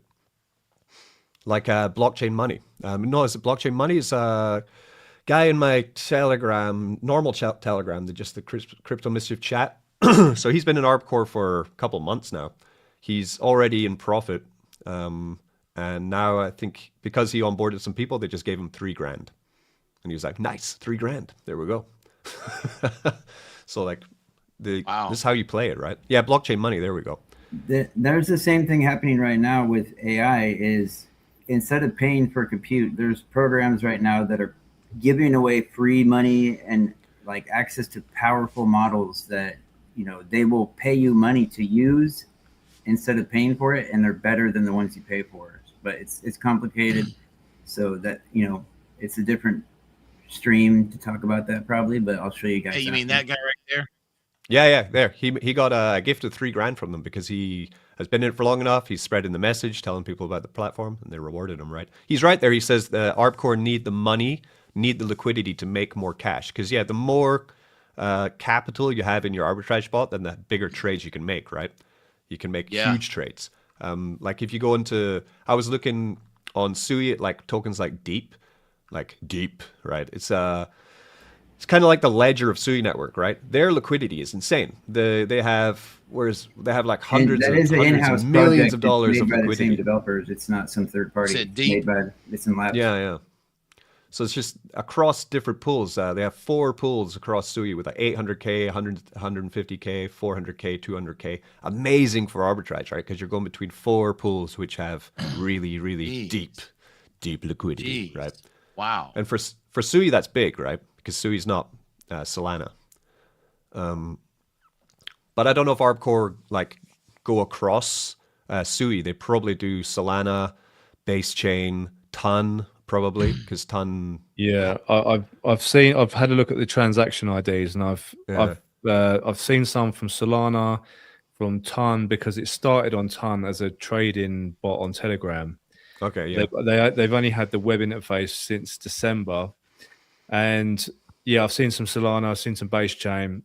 So I don't know. I'm not sure about Sui, but they've got a list of exchanges which I'd need to look through. But Yeah, I mean, at the moment, I mean, it's paying out. I think the whole of February, it was averaging at 1.13% a day. There were some days where it was at 1.3, some days where it was near 1%. But either way, since December, it's been doing basically that. So I feel like it's still pretty early. These things can, I always think if it can last a year, then Exactly. that's plenty. Yeah. So that's the speculation I always put in. I'm like, I'm not going to jump in after 8, 9, 10 months and start promoting it and saying this is it needs to be in the earlier stage for it to, you have the runway to make your money back and also make some decent profits on it. But so far, so good. It's paying out beautifully every single day. So we'll keep running with it. Yeah, I'm tempted to go into it, but at the moment I went into Aurum and then I kind of thought, well, I'm already in one high risk bot with money locked basically in there. Well, it's not locked. I could take it out, but I have to pay 35% tax to take the initial out. So it's not. You can lose money taking the money out. I'm in one called BG Wealth that it's pretty interesting. When you put your money in, you have to, I think it's 30 days, 40 days, and then you can pull it out without a huge tax on it. So that's pretty interesting. BG Wealth. Yeah, I'll send you a link on it if you want to see more about it. But I put 500 in, and it's right around 872 now. It's not too shabby. Nice. How long you been doing it for? It's $500. Been paying about 1.3% per day. I was doing it for a while, but during Mardi Gras, I could not make it to the trade signals because I had 4,000 people watching a live stream. So you still recovering from Mardi Gras videos, didn't you? Yeah, I watched some of your Mardi Gras videos. It's pretty fun. It's like seeing you in your element. Like, it's quite funny watching you do things that aren't crypto, like doing like real life stuff. It's like, interesting. It's like you realize you've got a body. You have a body. It's like, what? We all know about the Mardi Gras beads, right, Peter? How they give out the beads. You know what you get in return for that, right? Oh, we got Thomas G in the chat as well. Wreck to Riches. Nice. Yeah, dog. Thomas G here as well. Nice. Thomas G also in Aurum, and he's saying RWA is coming. Yeah, I noticed some announcement they had with gold. So they linked up with some big players in the gold world, and they're going to bring gold real world asset into Aurum. Need to bring Thomas over to the world of SUI. Yeah. I think everybody should get in SUI. You can invest in any other chain using SUI. They have tunneling technology that's not available on any other network. Brett's got some maths. 0.0135 a day times 365 is 492% APR. Sounds great for Bitcoin. Would you like to hear more about that play? How long have they paid that rate? I would like to hear more about that play. BG Wealth, it's been open for several years now. So be glad to show any information. Brett has been on the stream before on the Thursday 6 p.m. He's a long-term member of the SUI. Oh yeah, Brett's the last raffle winner actually. He won yesterday's raffle. Bastard. Yes. Current champion. Yeah. Can someone tell me a little bit about because I've heard, look, you guys probably heard me talking about stuff before about privacy and stuff and the importance of privacy, especially in the type of world that we're sort of moving towards. But I hear that SUI is going to be implementing some kind of privacy features soon. Yes, that is called the S2 stack. I have a video that I made about it using Notebook LM that is only like 2 minutes long that I could play that explains it perfectly. With privacy by default. Yeah. Just give me 1 second to get that video. It explains it perfectly. I mean, privacy by default is real true privacy. It's what it needs to be. Like Monero, for example. The type of surveillance world we're moving into is going to become more and more important, I think, to have your ducks in a row when it comes to privacy and stuff like that. And after all, that is what crypto was meant for. It was meant for peer-to-peer transactions, decentralized, no middleman, no banks, no governments, nothing like that. and they've wormed their way back in. And people have actually asked them to come back in, which always surprises me. The entire point of crypto was the absolute opposite of that. But it's nice to see the privacy narrative is coming back to crypto again. I'm quite pleased about that. So obviously to hear that SUI is going to be implementing some privacy features is interesting to me. I'm all ears. Richie, so in Noodles, this has been pretty nice to see the TVL on Tree and some of the others gradually ticking up. Millions, I think it's just you and me, man. No, I'm still here. I'm just pulling that video up. I gotta look for it. I have so many videos, made already. But yeah, the S2 stack, there's more involved. It's also about gasless transfers of their SUI coin called USD SUI. It's going to be a stable coin that has, it's not gasless, but it's sponsored transfers. And I want to know about the privacy transactions. I'm right in the lane with millions on that. That's something I want to know more about. I will have it very shortly, within a few minutes. Okay. Just got to get on my computer now. It's impossible. Possible.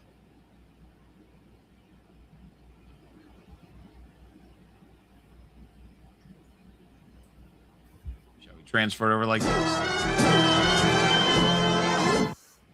There you go. Ooh, can anyone hear me? I can hear you, Richie. I thought it was in the Matrix. I think you were. It looked like you were signed off. You were in the abyss. I was here, but I was saying the line on Tree is really nice. It's a nice line. Yes. Yeah, it's going up. So it's like a feeder route. So Tree, you haven't told us about Tree. So you've been messaging me, Peter, about Tree and the NFTs and what's happening. So what's happening? Yeah. I need to hear So really excited about this. So today I got a message that we are pretty much ready for launch. So I'm going to post a teaser message in just a second on X about what to expect. But basically with Tree, when you buy your NF Tree and you hold it in your wallet, you'll have access to the game. And if you decide to stake it in what we call our arboretum, that's when you will be able to earn passive rewards and also grow your tree at the same time. So that's going to be fun as well. So Richie, coming up when we have our discussions, we're going to need to start our schedule for the battle arena.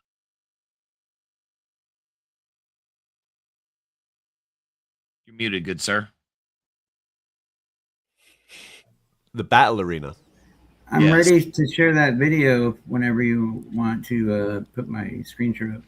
Yeah, well, one more thing though on Tree though. So for this upcoming NFT mint, before, this was ages ago, but you said before you need to hold a certain amount of Tree to get the NFT mint. So how much Tree? 5 million Tree. 5 million Tree in your wallet to be able to take part in the minting.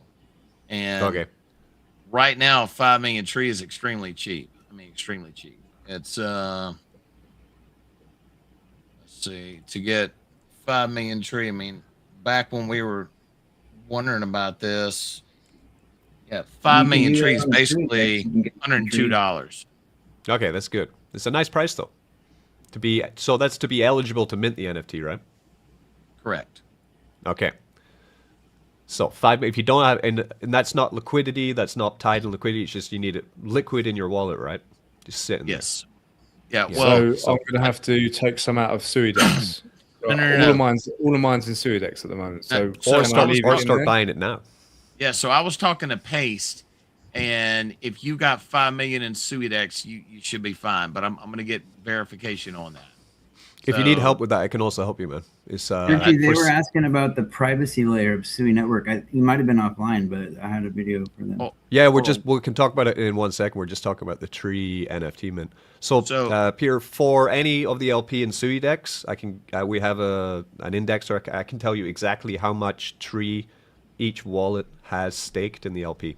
So anyone above 5 million, then I'll just send you a list basically saying they're whitelisted. Yeah, the easiest way. That is exactly what we need. That is beautiful. For So it means turbos, don't know. So it means I can keep on earning yield in SuiDex. That's correct. And I don't have to put anything out. Beautiful. Yeah. Something that I wanted to point out to everybody is this gigapump that we had in the beginning. We went to a $336,000 market cap. That was with no burns in place, no games scheduled, no nothing. We've taken out of circulation almost 137 million tokens, I believe it is now. A lot of that is burned, and a lot of it's time locked. And the other numbers that we crunched the other day, Richie, with the total amount that's out there now, it's right around 49.8% of all the tokens are committed to the ecosystem and either staking or some other action where that's basically taken out of circulation as well. So between everything, you're talking 30% of what's out there circulating now is what everybody has to work with. So if you want to get in, not financial advice, but now's the time to get in. Right now. I agree. Buy that tree. Peter's a good guy. We've known him for a long time, and a good project, very steady, and always putting in work. As a matter of fact, let me get the exact number for you guys right now. Let's see. Okay. So, Furley, you were going to tell us about privacy? Yeah, I have my screen sharing thing ready to go. They wanted to see the video that I made. It's only like 2 minutes long. It explains the S2 stack. Nice. 1 second for that. Let me know when you want me to play it. Fire away, sir. Get the popcorn. Who wants to end crypto's so-called glass house era? Let's dive into their huge 2026 plan. So, what was once seen as a feature, total transparency, is now seen as a massive liability. Okay, problem 1. Your killer trading strategy, it gets copied instantly, erasing any advantage you had. And then there's this.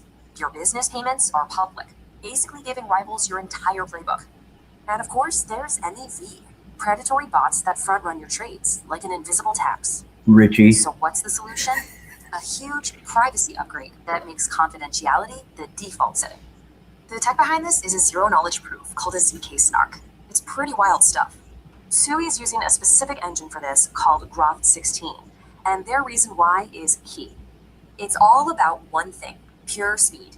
Verifying a proof takes just 1.2 milliseconds, blazing fast.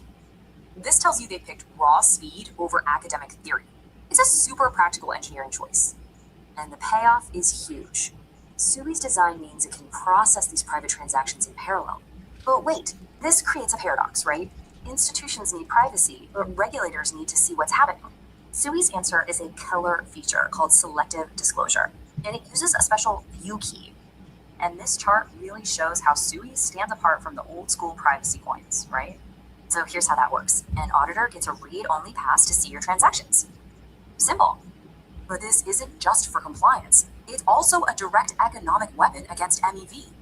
Take the classic sandwich attack. A bot sees your trade and jumps in front to skim profit. On Sui, that just becomes impossible. The bots can't see the trades, so they can't front-run them.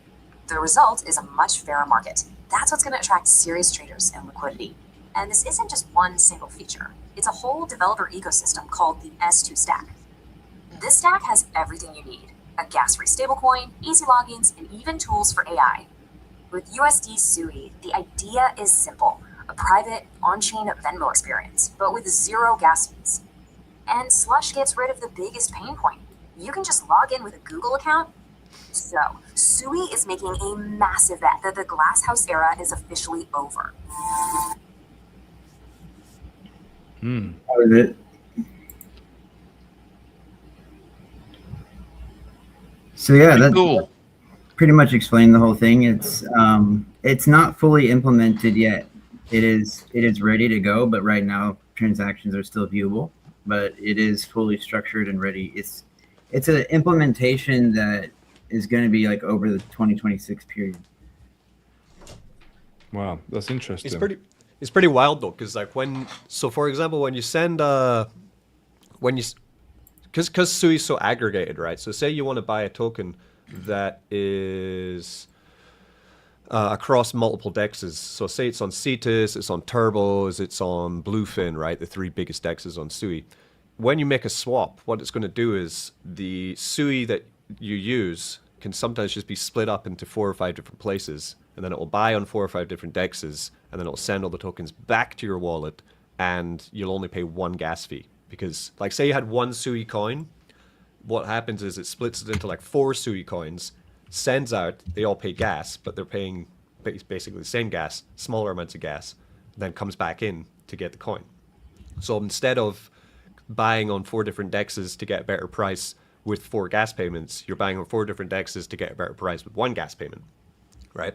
Which is cool, but then when they add the privacy to it, it'll mean that people are going to be able to trade in like multiple dexes, aggregate it across the spread, and no one's going to have any idea what they're doing. Like it's going to be really, really good for hiding your money. Exactly. And somebody, like really somebody in the comments just said, where's that video? So if you go to my X page, x.com wisedegen, it'll be the most recent video that I post, that S2 stack video, whoever was interested in the comments. Cool. Yeah, the word crypto comes from the Latin word cryptos, which means hidden. So the entire point of crypto was to be like a hidden currency in it, and it's been, everyone's basically been psyoped, I think. I mean, even the whole narrative behind Bitcoin, it's like, oh, it's digital gold, it's a store of value. No, bro. It was meant to be used as a currency.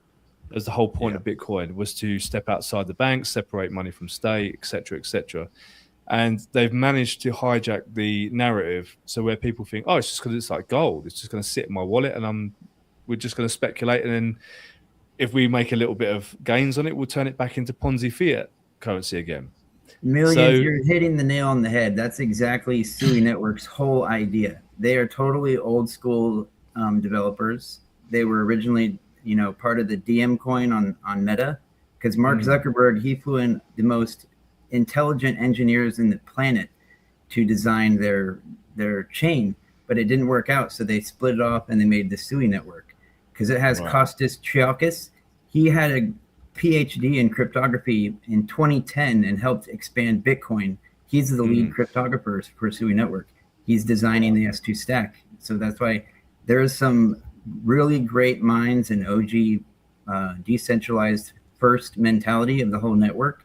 Those are the guys behind it, Niston Labs. That's why I'm so much into the network, is the technology and the mindset of the developers. They really have something unique here. It's not even a blockchain. There is no bottleneck. It's parallel execution. That's why it's sub-second finality and programmable. It's like a computer. It's not even a blockchain. wow, that's interesting. It sounds as though it's moving in the direction of kind of how crypto should have been moving before the narrative got kind of jacked. So, Right, I mean, and then obviously now you've got Monero, I've got the FCMP update coming as well, which is going to take a huge step towards quantum resistance. This is all stuff that we need to have this stuff as tools going forward. Kostas Triakis already solved the post-quantum protection. He already solved it and shared the technology for other chains. The same guy I was talking about. He already figured it out. And with Monero, those are ring signatures. You can't undo that. You can't share anything with anybody about Monero. It's the ultimate privacy coin. If you want pure privacy, they use it on the darknet. But you cannot share it. There's no way possible. So they're Down by the dock, baby. Is they're making it like that, but a private key can unlock it for like the tax man, so they can see what you're doing. So that's going to bring in the institutional level, but it's privacy by default.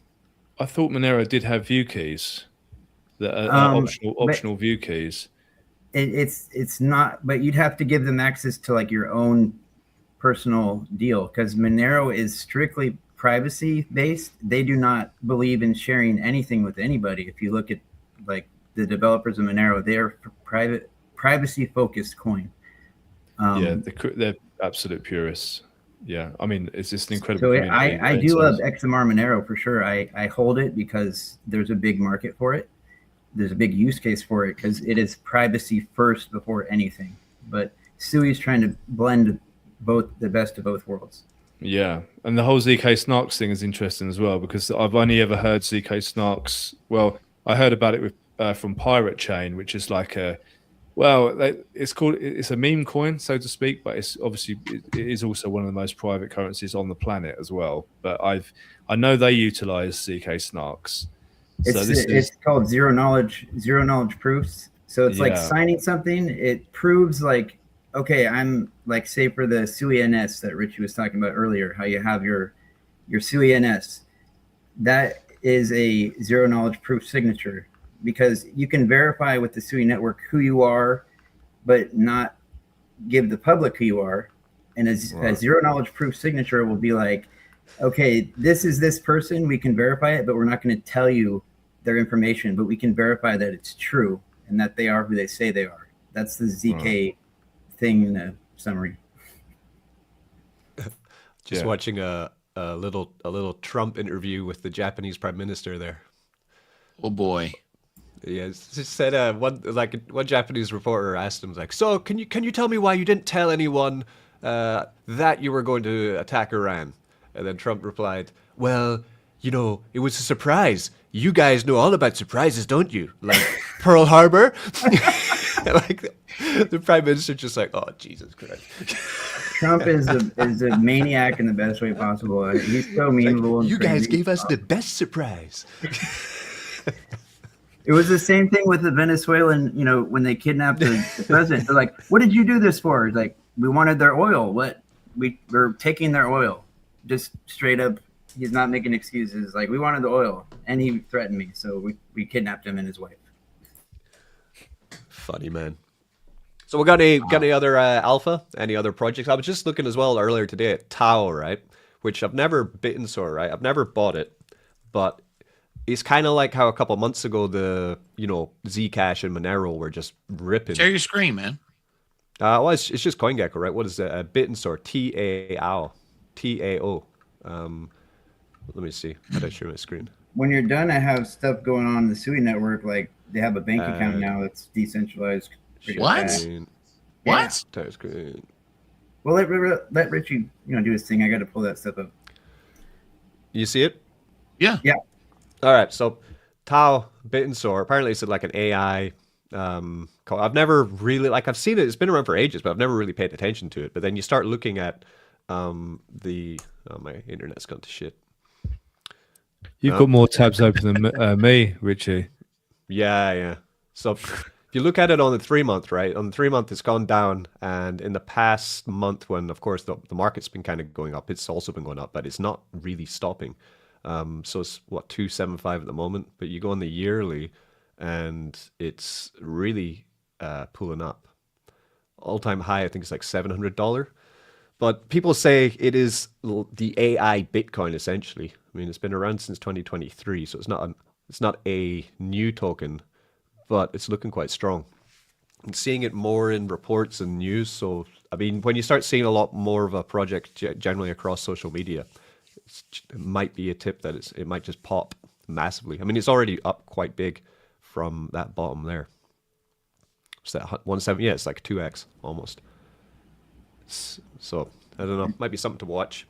Peter, I just noticed your question. I didn't notice it earlier, but I put the link there because I finally looked at the chat. Oh, good. I don't know. Any other printers though that's paying you guys out? I'm gonna tell you, Richie. BG Wealth. It's been right around 1.23% per day consistently. But here's what's how do they make the money? How do they give you the? Do you have the site? Can we look at the site? Yeah. How do they do it? Let me pull it up real quick. Let's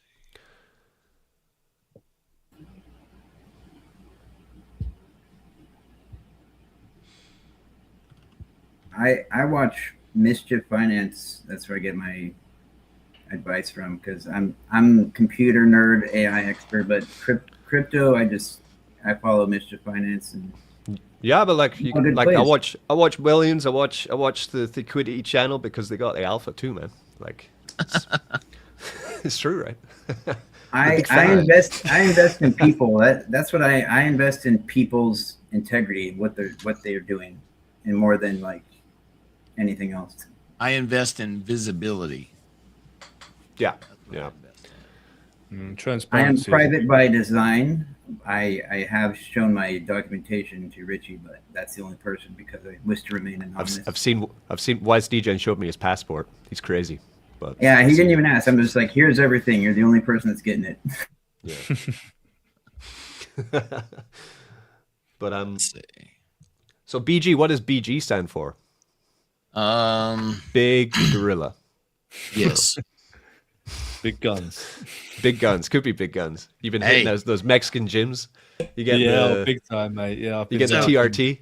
So he hit the gym the other day, and his stream went sideways, and he was wanting to be horizontal, but his stream was vertical. So he was like this the whole time. Oh yeah. But you just have to roll with it, right? You just have to roll with it. Yes. But there's what part of Mexico are you in? Mexico City. Yeah. Oh, you're in the heart. That's really nice. That's like man. It's very nice, modern. Favorite city in the I'm right world. by the border, so it's not as fancy, but that's cool. Yeah, it's my favorite city in the world. I've done a lot of traveling in my time, and just really fell in love with Mexico City, and especially in the sort of Roma Condesa type of area. They're just the tree-lined streets, the cafes, restaurants. It's just super bougie and it's super nice.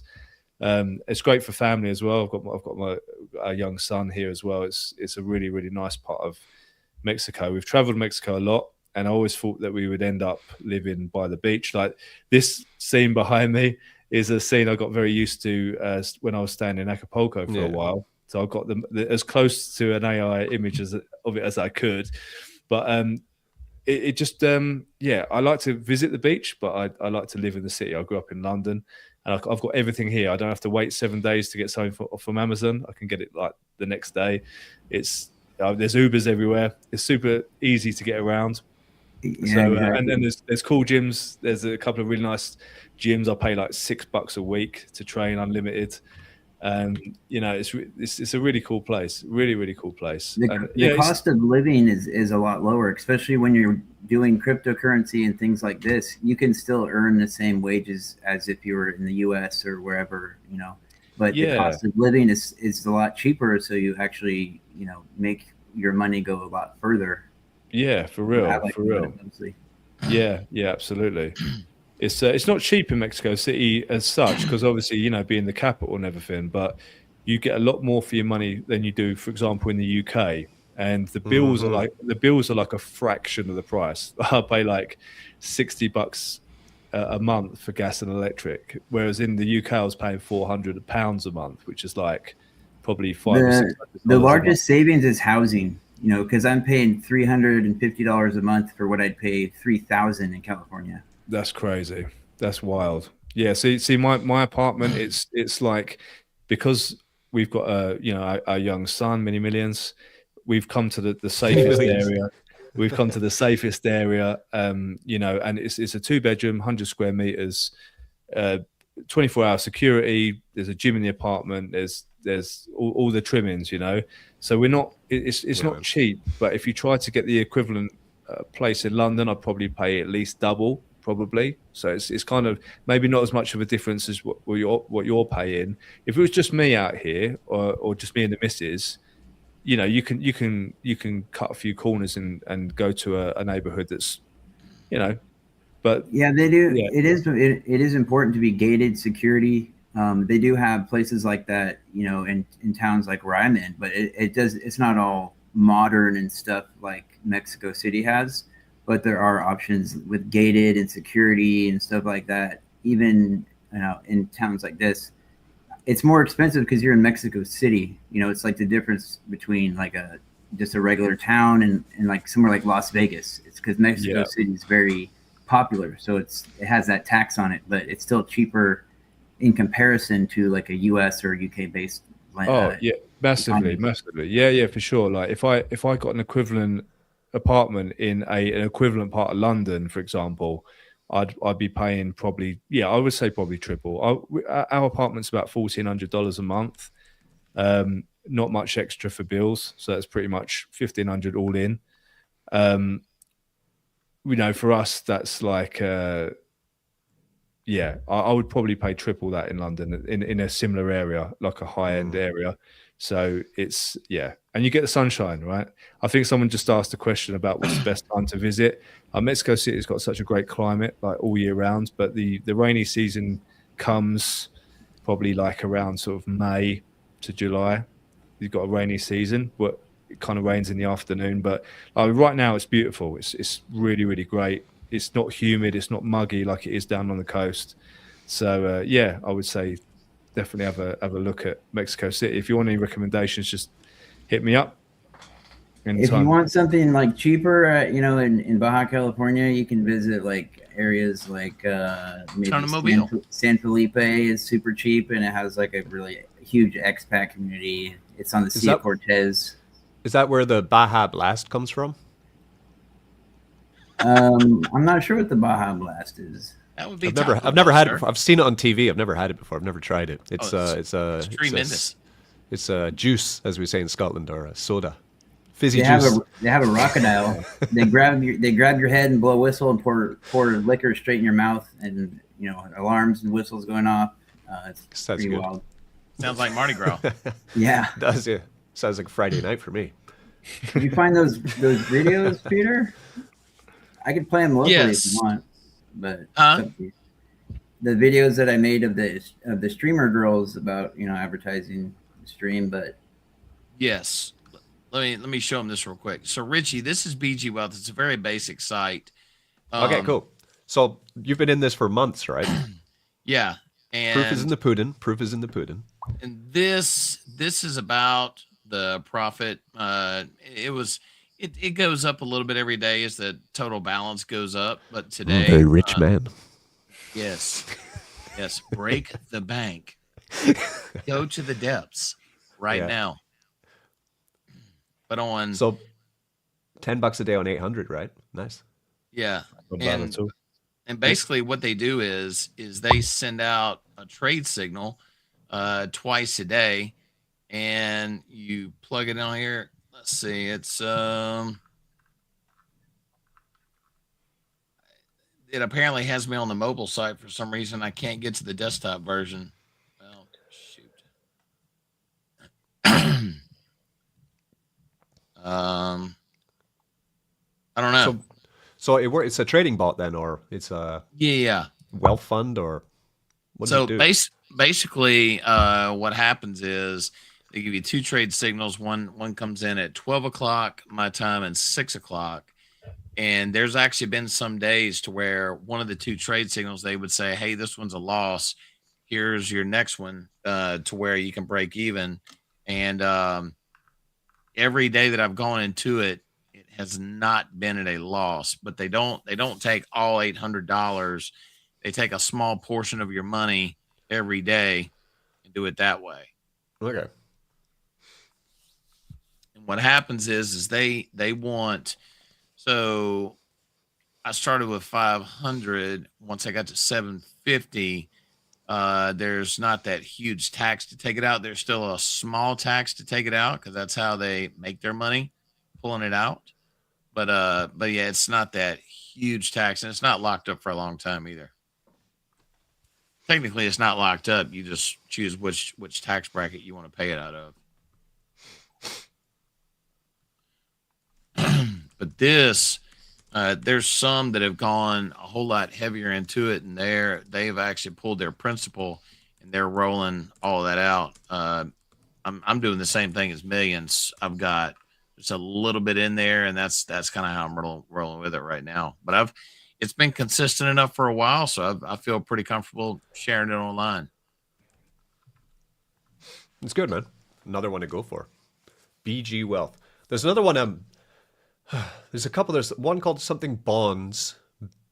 Bear Bonds. I think it's linked to DexFi that a lot of people. Bear Bond. Oh no, Bernard Bonds. Millions, take it away, man. Oh, Burner Bonds. I'm not in it actually, but it's something. Millions is. About.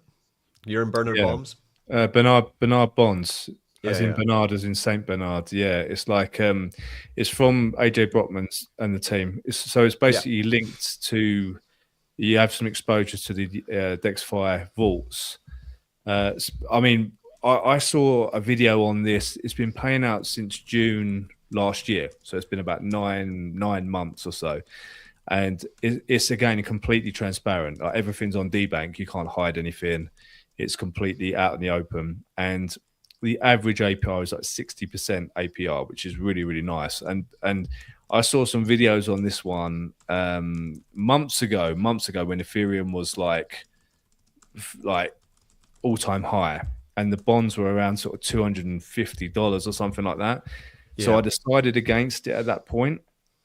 And when I came back to revisit it recently, obviously with the whole market being flat, this is where I like to come in and grab up the value. So I was seeing the bonds were like $39. So I put about 3K in and bought up a ton of bonds at this price. So it's basically you go in with Ethereum on base, and it's been printing an average of around 60% APR. I think at the moment it's around 50. It's like dropped a little bit, but I've seen it as high as 100, plus it fluctuates with the market as a non-Ponzi thing would do. And but basically it's given me exposure to Ethereum as well, because I will go in with Ethereum at this price, but if I want to pull any bonds out, say for example Ethereum does a 2x, a 3x or whatever, and I want to sell some bonds, I get the Ethereum back at the value it is at the time. So it obviously gives me nice exposure to Ethereum as well, which I felt I was a little underexposed to. So for me, it was a bit of a no-brainer to be earning USDC yield on that on a daily. So it kind of is a sort of a set and forget play, but the team's totally, AJ and the team, they're completely transparent and there's nothing hidden. It's all real yield. So I'm happy to stick some and buy another bond a week off the yield or whatever, and keep going with it. So how is it different to the DexBonds? Because it's the same technology, right, that they're using. Yeah. I see some DexBonds. I never really explored DexBonds that much, so I'm not sure what the difference is. I think this is like a really simplified. They call it the easy button for DeFi yield. So it really is like it's basically just ETH on base. You click mint, and it auto stakes your bonds, and you start earning. It's very, very simple. It's very nicely put together. I don't know what the difference is. Yeah. Here's your answer right here. It's the same. They just it's the same. They merged it. Okay, yeah. Because Pierre, I'm sharing my screen if you can show it. So I'll show you what. So I've been in DexBonds since they launched, right? And like we were saying before, because I bought the bonds about $200, I think was my initial buy. Got a lot of bonds. At the moment I've got 53 bonds, right? But all-time high bond price was about $11,000. That was at the top of the market. Bear markets are brutal because now it's worth $2,000. This is with compounding as well, right? So it's like the bonds went from 250, I think maybe. If we go to it doesn't show my last bought one, but yeah, it's down there. So like you're saying though, I've got them because I want exposure to the market, right? I don't want to have to invest into every single coin that just pops up randomly and then think, oh, I need to get it. Like I just want them to do it for me, right? Yeah, for sure. So now the strategy, because I talked to AJ a lot, right? Because he's one of the advisors for SuiDex as well. So like we have an open chat where we talk about strategies and things. And he told me, he's like, oh, Richie, there's a referral system for this as well, which is good, right? But I haven't used it yet because I'm not buying them yet. I'm waiting for, say, if Bitcoin gets down to like 50, right? That would mean we'd probably see an all-time low in the bonds. And that would be the time to start thinking, okay, now I need to start buying into positions. Like that's when, this will be definitely one of the plays. I'm just waiting to start getting into this. Because it's still, even today, there's $8 here. There's 42% APR. I don't know if the APR is the same in Bernard bonds or not. I think it's about the same, yeah. Okay. It's 42.24 on the Bernard bond site right now. Okay, so it's the same. Okay, that's interesting. Okay. Yeah, but it pays. It works. The only problem with the bonds at the moment is not their problem. Well, it's not their doing, right? They don't control. Like DexFi, they have their own token, but they don't really hold their own token in the bonds. It's all pairs. Like you can click here. The current fund is $2.6 million, right? So $2.6 million at market bottom. almost, right? Yeah. I think maybe we got like 20 or 30% down, right? Maximum, maybe 40. Hey, Richie, right? listen to this. So if you go to Bernard Bonds and connect your wallet, it shows your stats from DexFi. Ah, cool. This is interesting. Yeah, so you can check out their bonds here. Right? So there's 2.4, completely transparent. What are they holding, right? So they got 2 million in base. For some reason, they still got some money on Sonic. Bad choice. I don't know why they. Wow. They're some on BNB chain 50 grand. So majority, almost all of it's on base chain, right? Basically, so you can come and think, okay, what are they doing on base? You can see they're holding some, not much, like $2,000 liquid. Everything's an LP. So they're with that coin Banker, an AI coin. They have Tibber, meme coin. They have some with GDEX, $41,000 with their own coin in USDC. Barely anything, right? The next is all tied with ETH with this, ETH with that. Like 3 pools, vaults. Like it's endless. Zora, endless amounts of liquidity spread across the entirety of DeFi. So I think that's why the bonds have gone down so cheap, of course, because they're really affected by altcoin performance. But altcoins go up just as much as they go down, right? Here. I mean, this is why I watch Mischief Finance and Richie, because he actually looks into stuff before he just publicizes it. That's why I felt confident, But they make it easy, right? Like there's a link. Anyone can go here and look at what they're doing. So that's why actually I'm watching what they're doing, and I'm thinking, okay, if DexFi at the moment are in Clonch, which is a meme coin, and they're in Tibber, which is a meme coin, maybe these are going to take off. Maybe they're not, right? If they're in Ray, I don't know what that is, but you'd be like, well, I'm going to check. They've got lots of money in REI. I've never heard of it in my life, right? Have you? REI on base? I don't know. No idea. But so that's what they think is going to run, right? So they're making decisions on, okay, we think that these are going to do really well. And they want the yield, right? They want the volume from these pairs and liquidity so that they get more funds to pay the USDC out to people, right? So they've got to get this balance. They could put everything in stable coins, but then the yield would be 1%, you know? Like they could put it all in ETH USDC, but then the yield would be 4%, you know? And people wouldn't buy the bonds. So that it is this kind of balance of how degen can you put it to get more volume, essentially. But all of these, they'll hit their bottom, and altcoins go up way more than blue chip assets. So degens are gonna degen, that's for sure. They degen hardcore. But this is like the smartest way to spread yourself for the upturn in the market. Definitely. Yeah, so, I couldn't resist the bonds at $39. Like after seeing them at $250. When I revisited, I was like, $39. Okay, take my money. Take my money. Yeah, it's cheap because here I've got 0.03 ETH here just sitting there, so I can just come here and be like, okay, I'll buy another bond. Because to be honest, because I bought most of my bonds, like the cheapest I've bought so far is $78, right? Because after they got down to $70, I was like, right, I'm going to wait. I'm going to see how low they go before I start buying, right? But even here, like the ETH I would have spent on one bond, I can now get 3. Yeah. So like, okay, I'll buy another bond. So you just buy the bond, it goes through, and then it sticks in your position and increases your earning. Sell the bond at any time for a 10% tax is the deal, right? As well.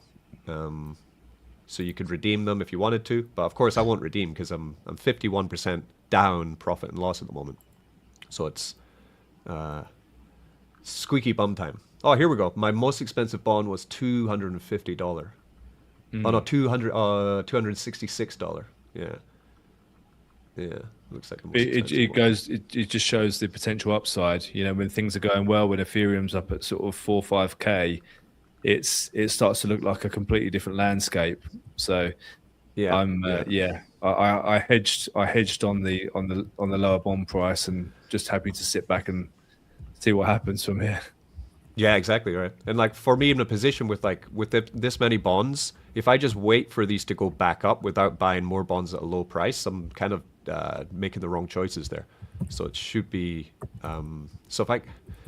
but I just want that big Bitcoin dump. That's what I want. Like I want. Yes. So we're here, right? We've got.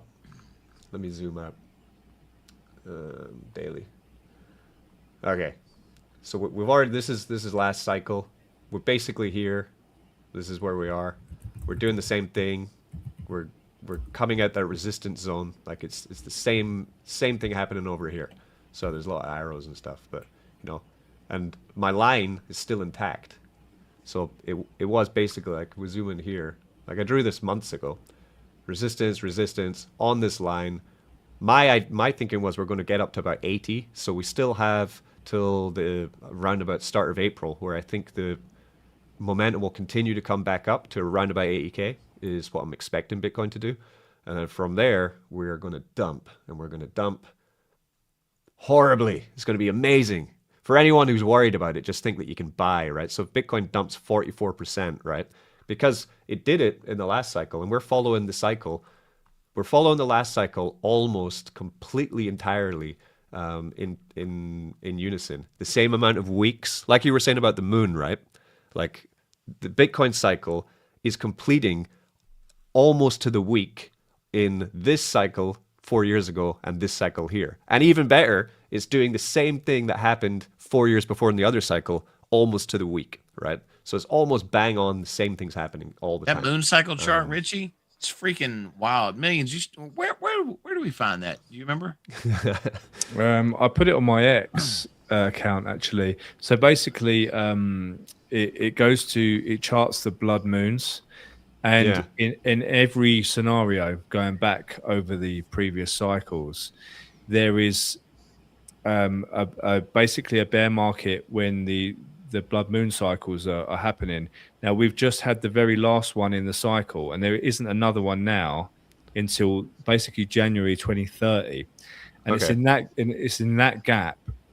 Previous cycles, it's where that sort of few year gap comes in. That's where the bull markets happen. So it's hard to ignore it at this point, because there is so much historical data to show that once that final blood moon hits, you have this breathing space that appears to come, and that's when the bull markets come. Don't take my word for it. You can have a look at it for yourself. I did put the chart on my X, but I'll put it up again as well this week. So going up right now. Somebody asked a question in my chat. They said, Richie, how does the halving cycles tie into those periods you're talking about? Like when the Bitcoin halving, are they connected? Well, I'm still interested in this moon theory as well. Because the other day I was learning about the business cycle, right? So the business cycle is, they're really long. Business cycles take decades, right? And generally when the business cycle ends, it's a guy called Into the Cryptoverse, right? He's talking about oil prices spike generally at the end of a business cycle. And at the end of the business cycle is when it signals a recession, worldwide global recession kind of idea. So the last time oil spiked. The blood moon chart in your inbox. Ah, the blood moon. The bloody moon. Let me see. Okay, got it. Bring that over here. Okay, what's going on? Oh, okay. So it's always up. Everything's always going up. Yeah, Millions can explain this a whole lot better. You can see where they chart the blood moons with the vertical lines. Is this Bitcoin price or? This is the. Is this the overall? Let's zoom in a little bit. I can't remember if it's the overall market cap. Bitcoin. Is it Bitcoin? Yeah. And that's literally talking about when the blood moon happens in astronomy, like actual blood moon.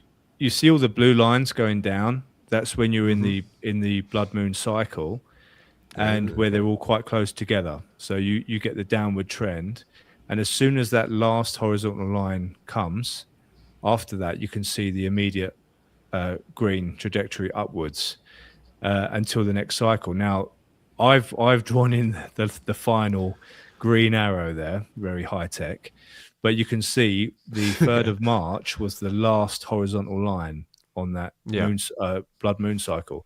The next one that we're going to experience is going to be basically at the very, very end of 2029.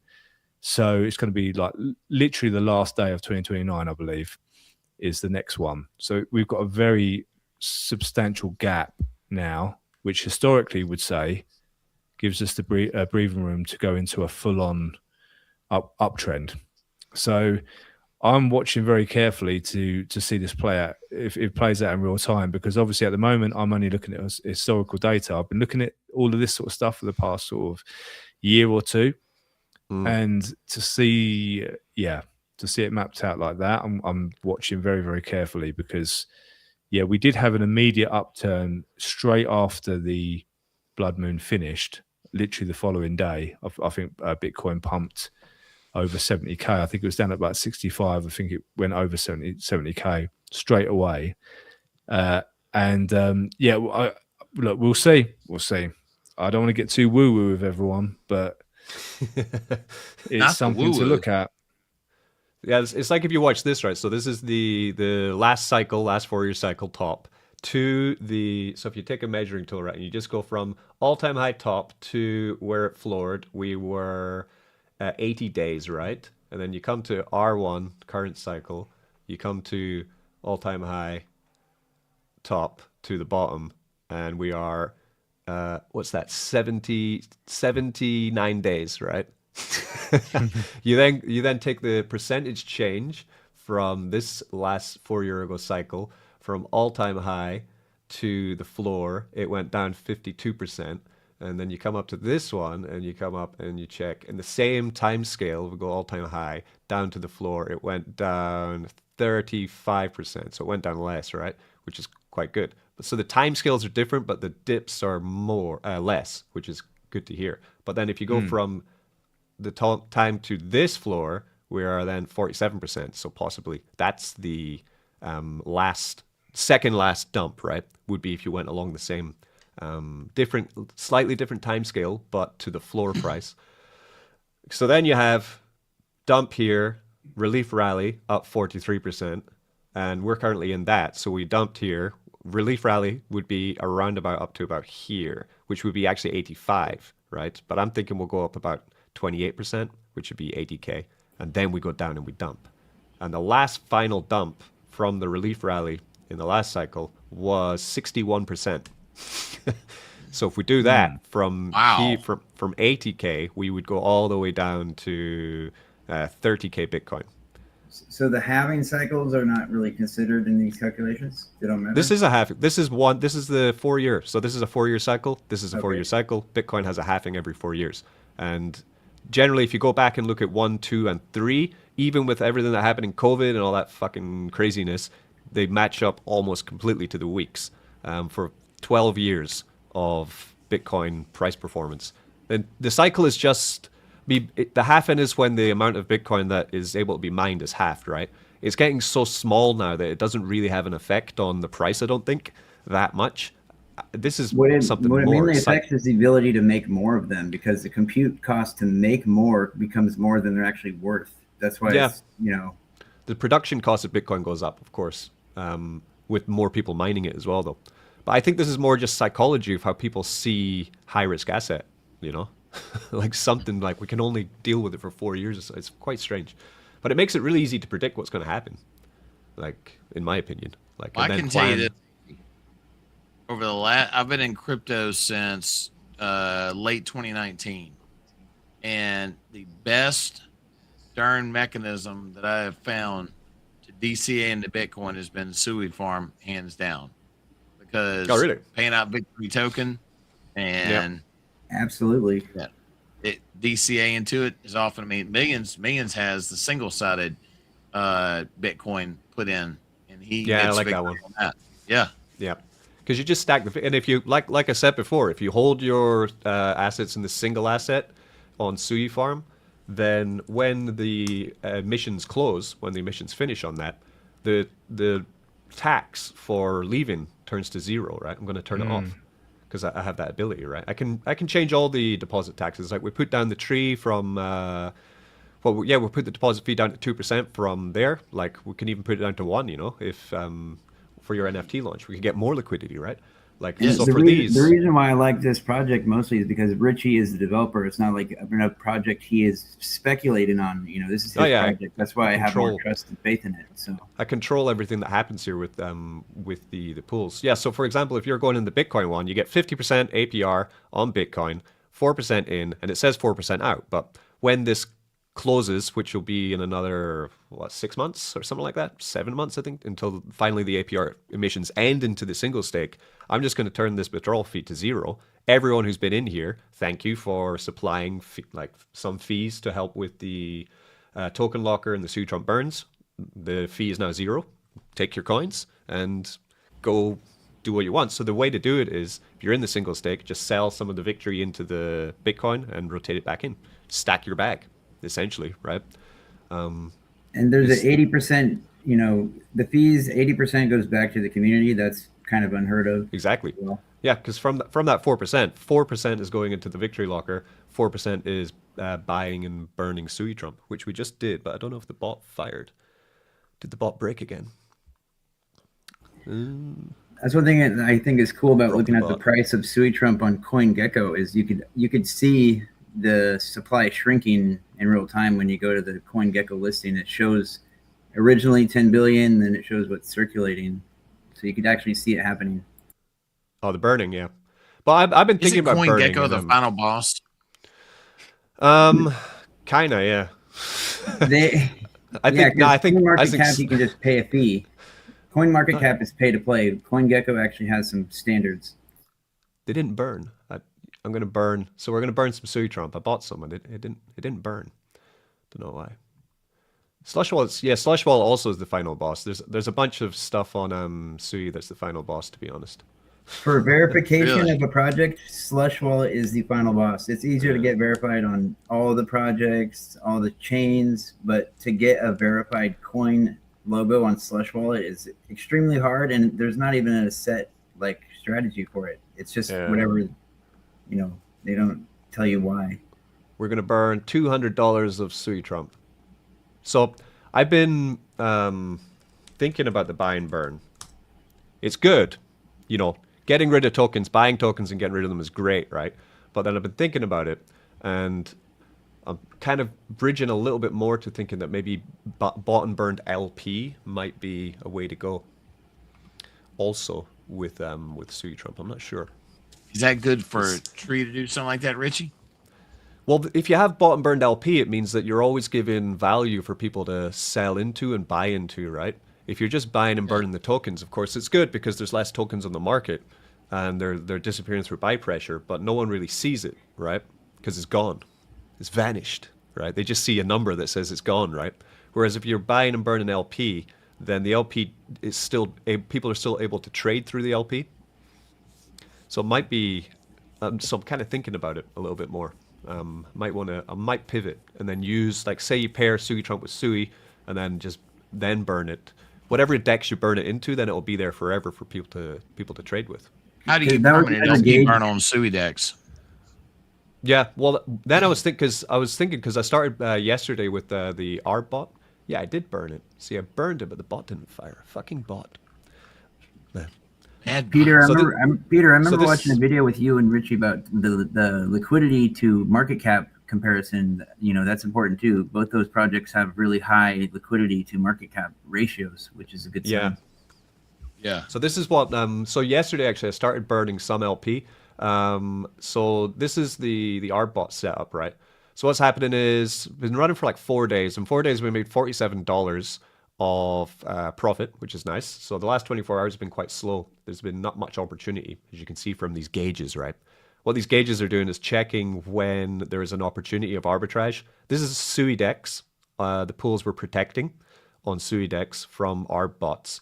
And then down here we have the different LPs in SuiDex that we're protecting as well. And then we have here, this is non-SuiDex pools that I'm hunting.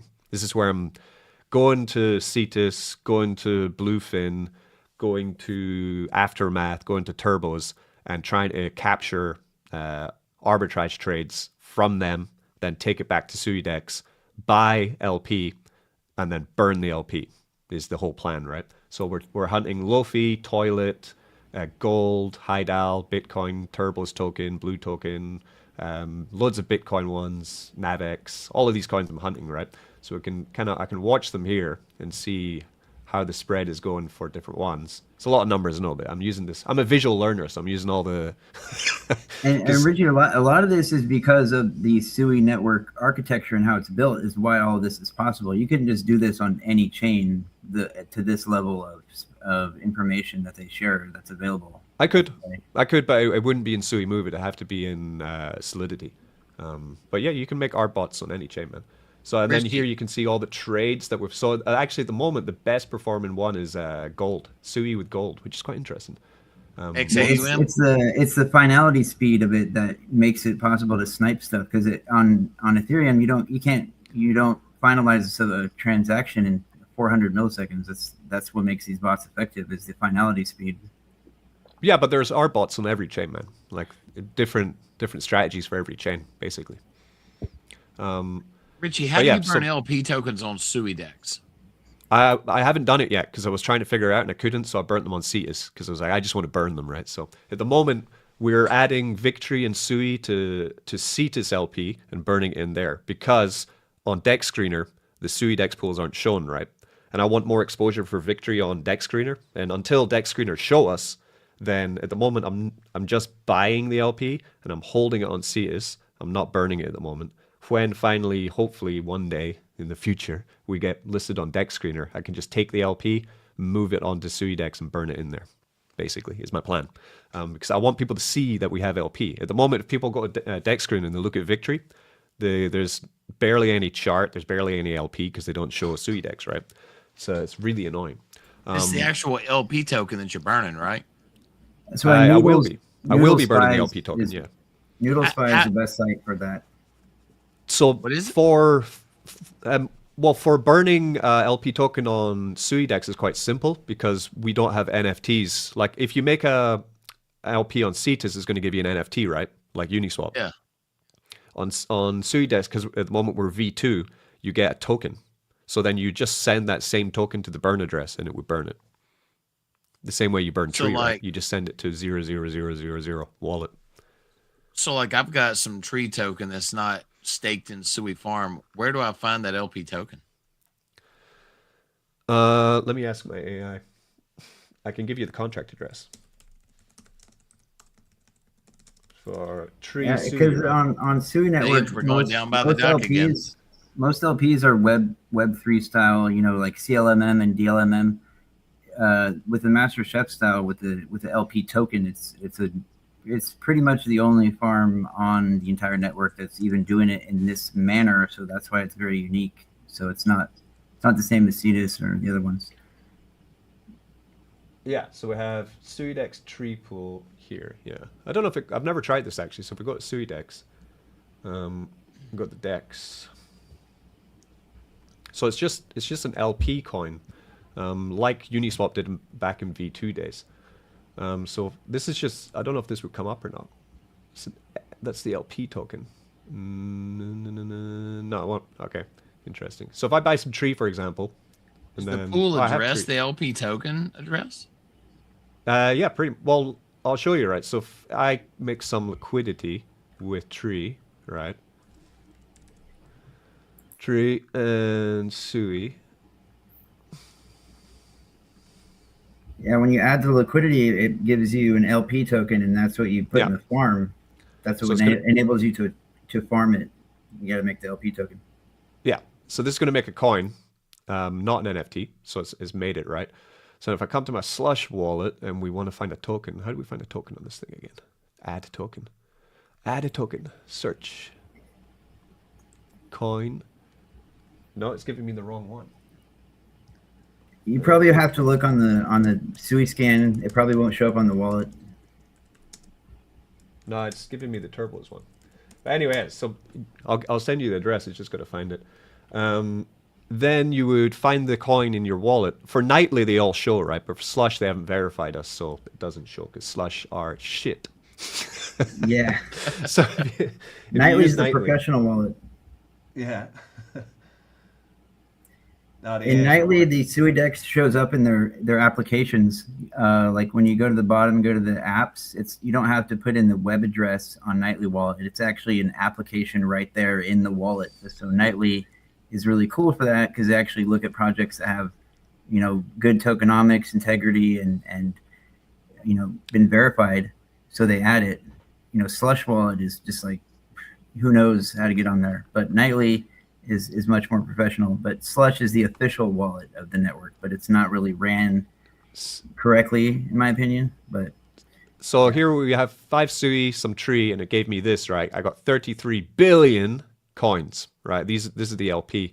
So then you can probably come into, but the problem is again with SUI, because SUI is really annoying. SUI Vision haven't fully verified what's happening with us, because again, SUI doesn't work like Ethereum does or base chain. They do have that new Walrus Explorer. That is their own Explorer. The Walrus one just came out. Still centralized though, so it means that everything that you need has to be verified by whoever's running the blockchain explorer, which doesn't happen on other chains. It just happens automatically, right? So for this, for example, I'm trying to see the events, but I've got to take the raw JSON, I've got to copy this, I'll paste it into an AI, then I'll ask it a question, then it'll answer me the question. It's really a pain in the ass. So SUI suck at some sense. We're gonna brute force our way in there, whether they like it or not. Yeah. So anyway, so eventually I'll get the contract address. I'll put it into Slush, and then you send it to the burn wallet, and that would give you that would burn the LP, right? But for now, with the art bot, what's happening is every $5 that I make, well, every at the moment the way I'm running it is 50% of all the profit made by the art bot is going to burn Sui Trump and Victory LP. So every $5 of Sui Trump. Every $5 it makes on this side, it's going to buy and burn Sui Trump and Sui LP. But at the moment, it's only buying it, it's not burning it. And it's going to put it on CETUS. And here we're going to buy and burn, or we'll just buy $5 of Victory and Sui LP. So every $5 this racks up, automatically the contract buys it, pairs it in liquidity, and just leaves it there. When finally we get tracked on Dex Screener and we have more visibility, then I will move it to SuiDex and burn it, or they get V3 ready on SuiDex, and then I'll Richie, I think it's important to point out that this is like the bonus. This is on top of what they're getting on the farm. It doesn't affect what they actually get. That's scheduled in the contracts of the farm. You still earn the same amount of victory. That's all set in stone. This is bonus on top of what you're already earning. This part of it, right? So Richie, so Slush Wallet don't find it. That's the problem.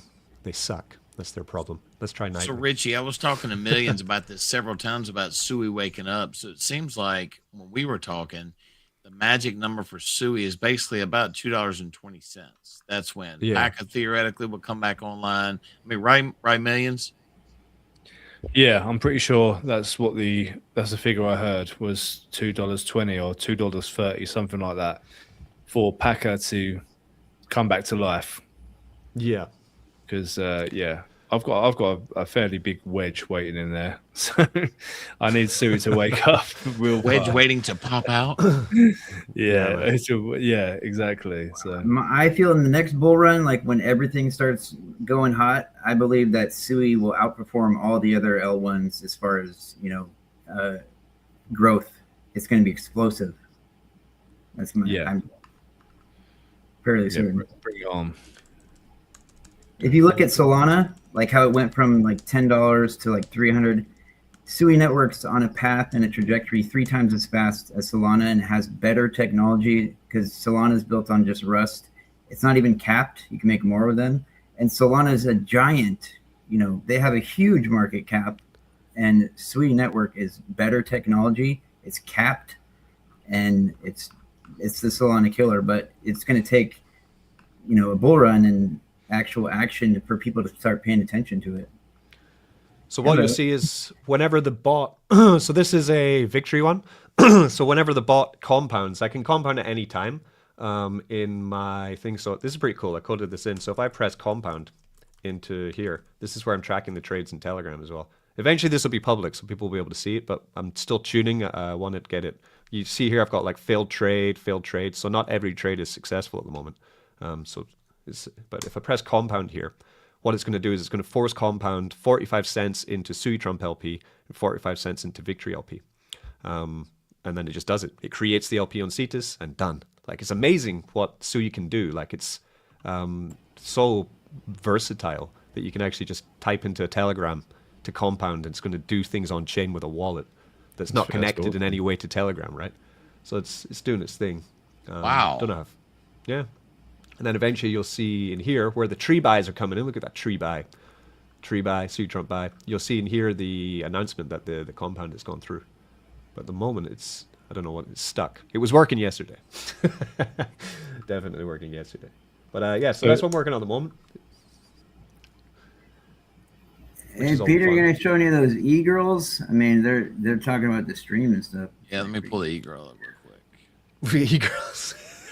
The e-girls, yeah, they're talking about, you know, check this out.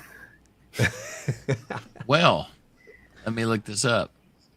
When you have high definition, like really, you know, attractive assets talking about your projects, and you can dictate what they say, it's pretty effective.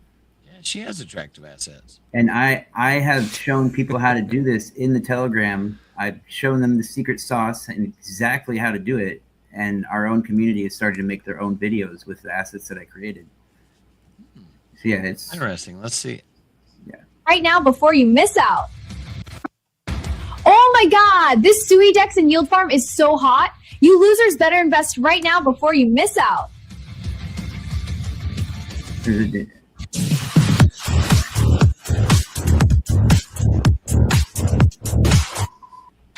Oh my God, this SuiDex and Yield Farm. Yeah, so those are all just made up synthetic people. It's not copying. It's not a deep fake. Those are synthetic assets that I created with AI, and you can just use Grok, imagine image to video to make them say anything you want, and it's you own it, you know, because you made it. You're not copying anybody, so they're pretty effective. There you go. It's pretty good. So now we have SuiDex Girl.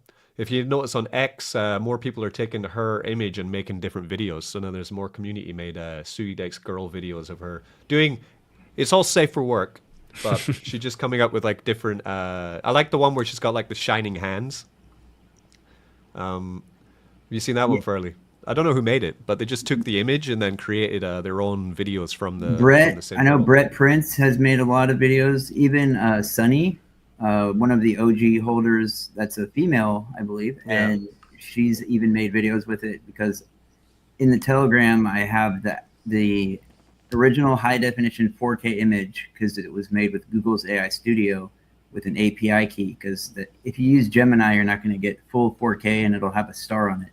But if you use, you know, the Google AI Studio with Nano Banana 2, you get full 4K. You could decide the ratio, and then you use that as your first frame in the Grok Imagine image to video creator, and then you put what you want them to say in the prompt, and you could put the seconds of the video like in brackets from 0 to 3 seconds, what they do, and then what they say, and it'll come out exactly like that. So it's pretty nice. Richard, what's the latest on SuiDex games? So yesterday I worked with Furley, actually. We made a document to give to the team to fix the DEX issues, because there's a lot of things we don't like about the DEX in terms of like response problems, glitching. Sometimes the trade route just goes random for no reason. So I gave this whole document to the developer who's working on fixing the DEX at the moment, or improving the DEX, because nothing's broken, but it's just some glitching. So I gave him all these things and I said, I want you to fix this and the leaderboard so that we can get the airdrop sent. Once all that's done, then I want to launch the game, because I don't want him to be working in 2 places at the same time, and kind of that, because then he's going to probably make mistakes, right? I want him to completely finish, make the DEX completely smooth, no weird glitches or anything going wrong on it, and then launch the games. So we're up on the test at the moment, the test site with the changes that he's made from yesterday, so I'm going to check them today. And if they're all good, which they might be, but there might be some issues as well, then we'll see. Like even small things, like when you look at your assets on SuiDex, you should see the dollar value of the asset as well, right? You shouldn't just see the coin. Like I know I have 8 Sui, but I want to know how much dollar value that 8 Sui is worth, right? Yeah. Which we should show. It looks like somebody commented about that price range, the price you were talking about, millions. They said one of the Sui price officially mentioned by Scott, magic number 225. No, yeah, as far as what I'm working on, I made a whole meme coin arcade pack where you could trade the sprites in and out, but I have that all offline that I'm doing. But I'm planning on maybe putting it on the SuiDex games site if possible. But it's basically an interchangeable pack like Subway Surfer, Flappy Bird, Snake, a whole bunch of different games, and you could plug and play different avatars of your coin. So it's already built. And to change the avatar like of the meme coin, you just change the sprite in the application. So, I could have like the tree token, a whole pack of games that we just put the tree token avatar as the sprite, and it changes the color scheme and the coin. There's 3 different sprites you could change out, and it customizes it to your project. And it's just something to do. It's not even connected to the network. It's just entertainment only, because I felt that was better for me to work on is stuff that has nothing to do with connecting wallets. It's just entertainment, but it does keep score in case you want to plug it into some sort of prizes or giveaways.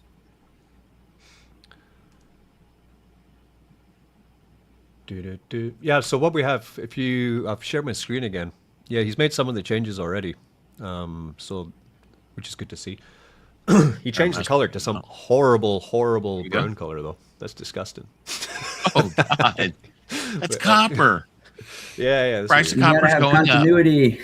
Up. Brown and purple, that's a choice. I'll tell him to change that. But basically, so you can see here we have a balance of 8 SUI. It has the price of, say I put 1 SUI, it's going to tell me the 96 cents, right? 97. So you're going to have the dollar value of your funds.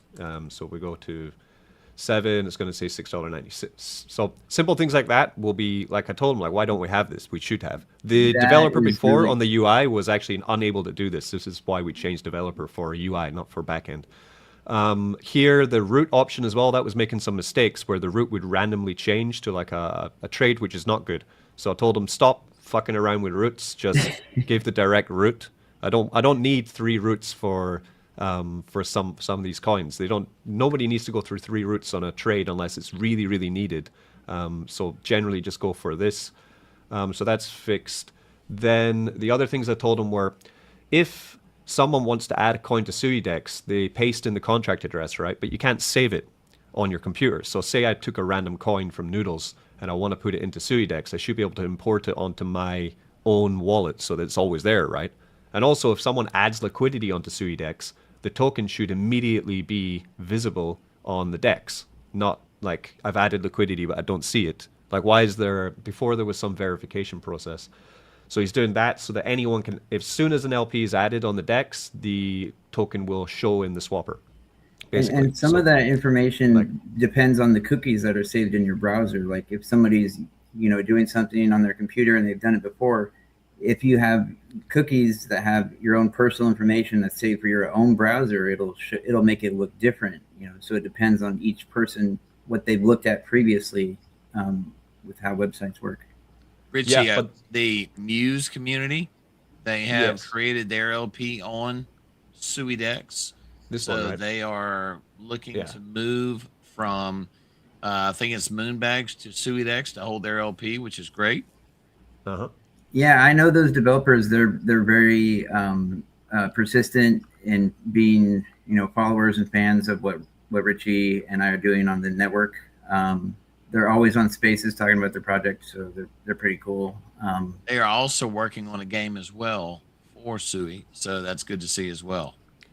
Yeah, because you can see here, like, there's a lot of people. If you go in the pool section, you'll see there's a lot of pools made by different coins because they just want to get visibility, right? But the problem that we have in the DEX is that I was telling the guy yesterday is that, so here we have like SB coin and Sui Trump. Someone made that liquidity, fair enough, they made it. But if you come to the swap and you type in SB, even though the liquidity exists on the DEX, there's no coin, right? Which doesn't make any sense. So I told him anyone that has liquidity on SuiDex, their coin should show immediately. So there's some weird gatekeeping verification thing was made by the last guy who made the DEX on the UI that has also been fixed. So it's all these little niggly things that I told him, just fix everything, make everything better. Look, like, I hate this color though, but but the function of it all, once all that's done, then we go to SuiDex games. So the faster he works, the faster we can get it done. And The coins that have a farm position on the DEX are, for me, some of the best projects on the network in the meme category. The SUI Trump, the Tree, and the Aquashock coin as well. So the developer was on last Thursday for Aquashock. How was done? He's doing good? Yeah, he was on. If you go to last Thursday's stream, he came on for like 15 minutes, talked about what he's doing. He's steadfast, holding strong, but it's a down market, and he has a small project, but he's definitely dedicated. But he's a good friend of mine. I talk to him personally all the time. He came on the stream, so he's a good guy. And of course, Peter's on there. We know Tree is awesome, and Sui Trump is my ultimate favorite, my biggest bag holding for sure. Besides, the DEX and everything. Millions? Because this is all I do full time. What you got holding in the DEX of Sui? I've got my Sui Trump. I've got my Tree. I've got what else have I got? I've got a big Bitcoin position, and I've got a Victory Sui position. I think they're my main positions. I'm pretty sure. The thing I like about Sui Trump coin is that it has entry and exits of only 1%. When the other categories when the other coins in that category are a little more expensive, so it makes sense to invest Sui Trump in the farm because it makes a whole flywheel. It's like 1% entry. It's cheaper to enter a farm position, and then the buy and burn, and then the staking victory getting paid out in Sui coin bonuses on weekly epochs. You can really do a pretty good flywheel of strategy that Richie's gone over in detail on his past videos.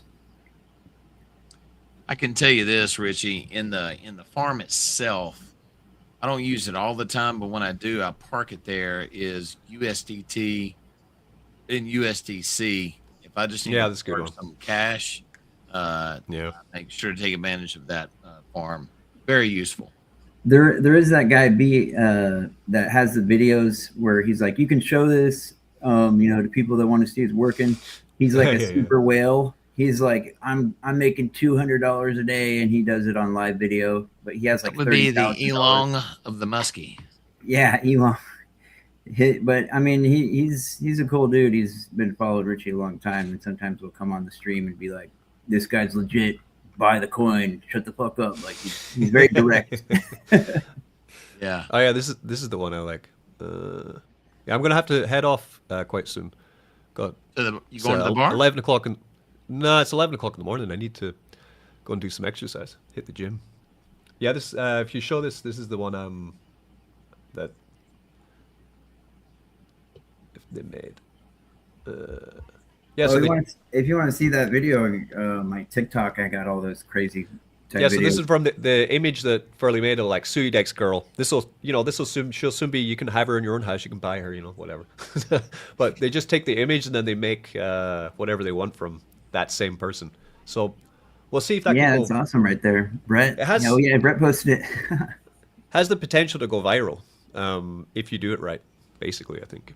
I am I'm expanding the SuiDex girl into her own profile pages, her own lore, her own background. She's going to become a whole character, and she's even going to have after hours access for people that are interested in some more personal, like an OnlyFans. Get to know her better. No, exactly. It's actually called DFans. It is only Sui. It's a OnlyFans for artificial intelligence assets. If you go to dfans.co, DFans, it is literally paywalled access to AI influencers. It sounds crazy, but it's 10% of all AI compute is going towards AI companionship. And the lonely male economy is something you can take advantage of. So you got to make your own funnel to that site because they don't really advertise. But if you get people to go there, there's a paywall and there's no KYC, and you can put any type of content behind it once it's behind the paywall. So is this your project you're working on, Furley? What's that? Is this your project you're working on? Yeah. I have been for a while. I have my own separate girl that I've been doing for a while, but she's private, ultra private. Oh, You can't say good doing assets, for a right? while, man. Then you have her staked. You've been doing for a while, huh? I do the internet. I am a man of online. I live online. I'm already merging with AI. I'm an AI agent. It says right there underneath my name. I'm just an agent. My avatar human meat sack is just, a tool that I use so I have tangible fingers to manipulate life, but I'm just on the internet. Yeah. Okay, I'm gonna have to head off, guys. Richie. I'm gonna go do some legs. Richie, what day. a Leg section day. popped up. Leg day. Yeah, Yeah, every day is leg day here because I do full body, so I do legs every day. I'm a sadist. Legs every day. Jesus, I do like once every 2 weeks is enough. It's so boring. Legs are so boring. They're so painful. It's just like It's disgusting. It's true. It is. You can't walk the next day. But if you do full body, then you can sort of hit them. You don't have to completely obliterate them, and then yeah, true. It's like today was like maybe 2 leg movements, 2 chest movements, 2 back movements, 2 shoulder movements, and then home. So like I can still function the next day, and I can squat on Saturday. So it kind of Man, that's crazy. You guys ever do burpees? The calisthenics? Doing burpees is really effective. It's like a whole body workout. Yeah, I've got PTSD with them from my years of martial arts. The trainer was Really? just yeah. I've done 4 years Gracie Jiu-Jitsu and 7 years of Kung Fu, Chole Foot, kickboxing, all that stuff. I'm really into that stuff. Nice. MMA. Yeah, I'm a jiu-jitsu guy. Jiu-jitsu. Yeah, I trained at a Gracie Academy in Concord, California. It's called, it was actual Hoist Gracie lineage, Julio Gracie. He has a MMA academy in the Bay Area. I actually trained under him for a while, but that was a long time ago. That was when I was, participating in real life a lot more, like 20 years ago. Real life. Yeah. Real life. Yeah. Okay. Yeah. I've gone to the digital life now. I exist here. It's less painful. Yeah. Not if you're SuiDex girl. Yeah. Now last week I got a kettlebell. I've never tried kettlebell exercises. They are How'd you absolutely like that? Those are killer, effective. man. Brutal. That's- Like you just Yeah. like you kill yourself in like 15 minutes. You just like on the floor, like completely out of breath. Yeah. Cleaning mad. presses and all that stuff. Disgusting. Yeah, exactly. Yeah. No, it's not good. But today just heavy lifting legs. I'm not looking forward to it. Yeah. It's got to be done. Because you need, if you don't have good legs, then it's like having, a tree with bad roots, Like, Exactly. You can't lift. All Yeah, right that's over. science. You Yeah. can't build a big upper body unless you build the legs first. You can't, Especially if you're not natty. gonna If you're natty as well, like it's Yeah. like you have to train legs to stimulate the testosterone and growth hormone for all your other gains. Because if you're on roids or whatever, it doesn't really matter because you just inject it in. But if you're natty, then you got to do squats, deadlifts, and all that stuff. It is kind of crazy because when I was in the UK, I was just training around guys on roids all the time. It's really, really common. Like all the gyms were filled with 90% ridiculous. roids. But you come out here to Mexico, and testosterone, all of that is legal. It's complete. You can go into a pharmacy and buy it, but hardly anyone's using it. So there's a real cultural difference, So, as I actually feel like what I'm lifting is it actually shows through a little bit more here because I'm training around other naturals.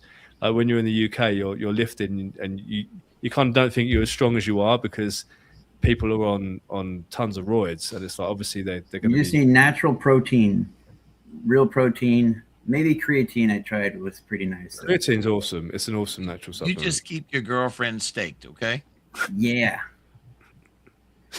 Yeah, but the steroids, that kind of thing, the guys at the gym doing steroids, they're screwing up their body. They're going to be like potatoes later on in life. That's not the way to go.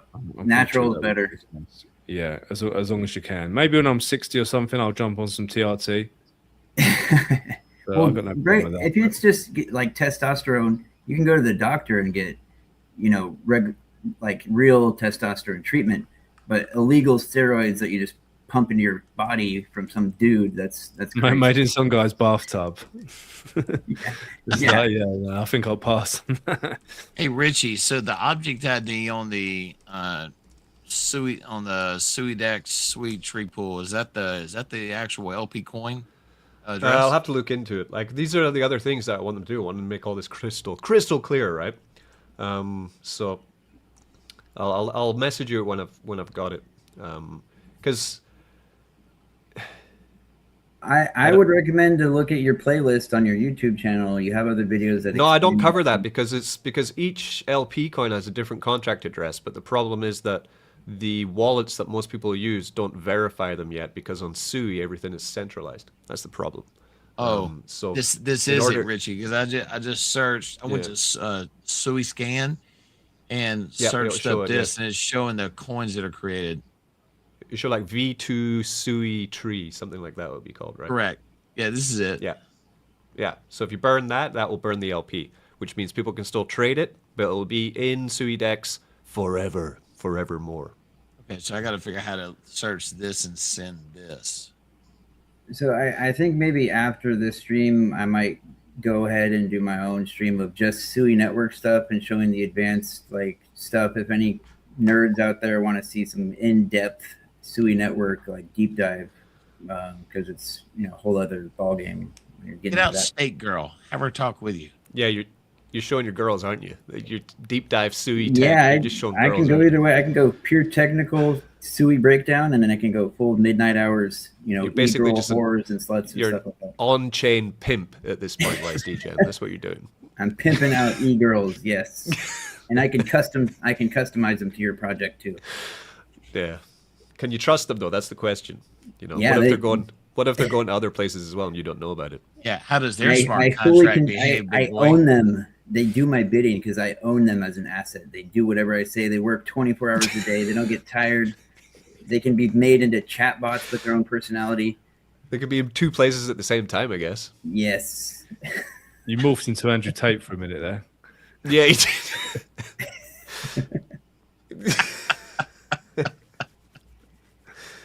You got to hijack the brain's dopamine receptors. That's why it's the attention economy. That's what you're doing. Because a lot of people don't want technology. They want to see a pretty girl and they say, hey, buy this. You got to hit every demographic. You might be onto something. You never know. Like, there's no market that I've seen for this yet. I think there was one that I saw that was on a base chain, but it didn't work. Because I'm a first mover. I do it before anyone else catches up to it. It's going to be popular later on, but I'm already going to cash in on it before they even have a chance. Because you got to be like that with AI. Because the greatest thing is coming out in 2 weeks, not in 6 months anymore. It's the growth of AI technology is so quick. You got to be on top of it. The next thing that hits, you got to have a production ready asset that day, or it doesn't count. Very true. It's like hair metal in the 80s, right? Yeah, because the growth curve of technology, it was already going parabolic with computer processors, but when you add in AI that can train itself, that line is going to be so parabolic. Just a year from now is going to look like an alien planet. It's going to be crazy.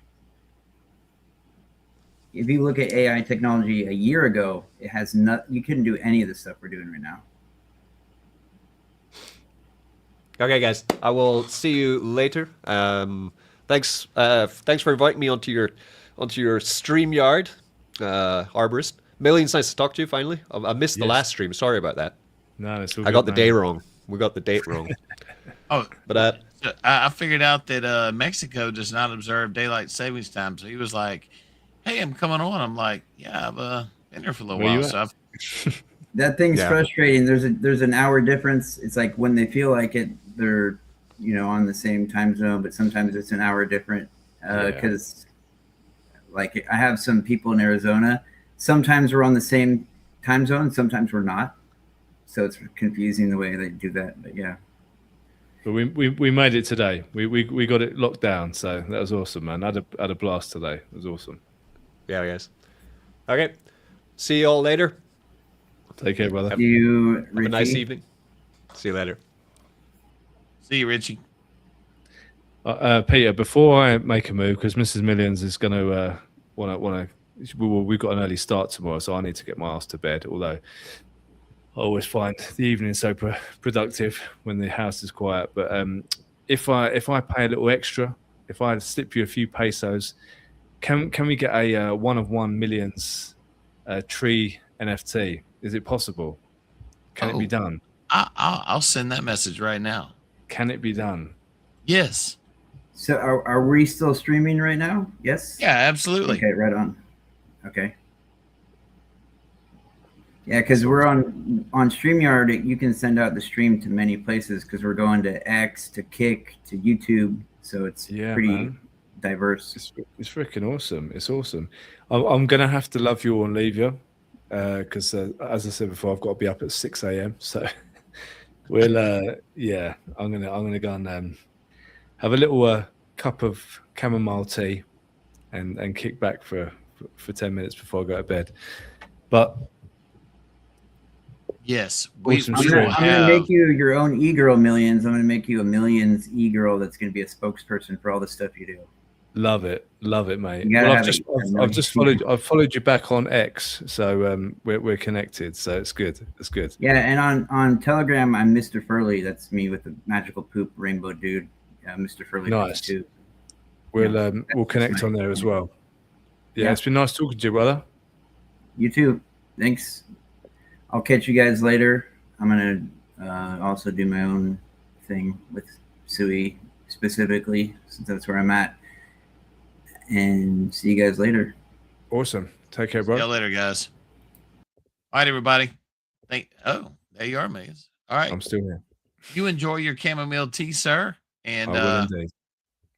Catch everybody later. Yeah, appreciate it. Take care, guys. Peace out.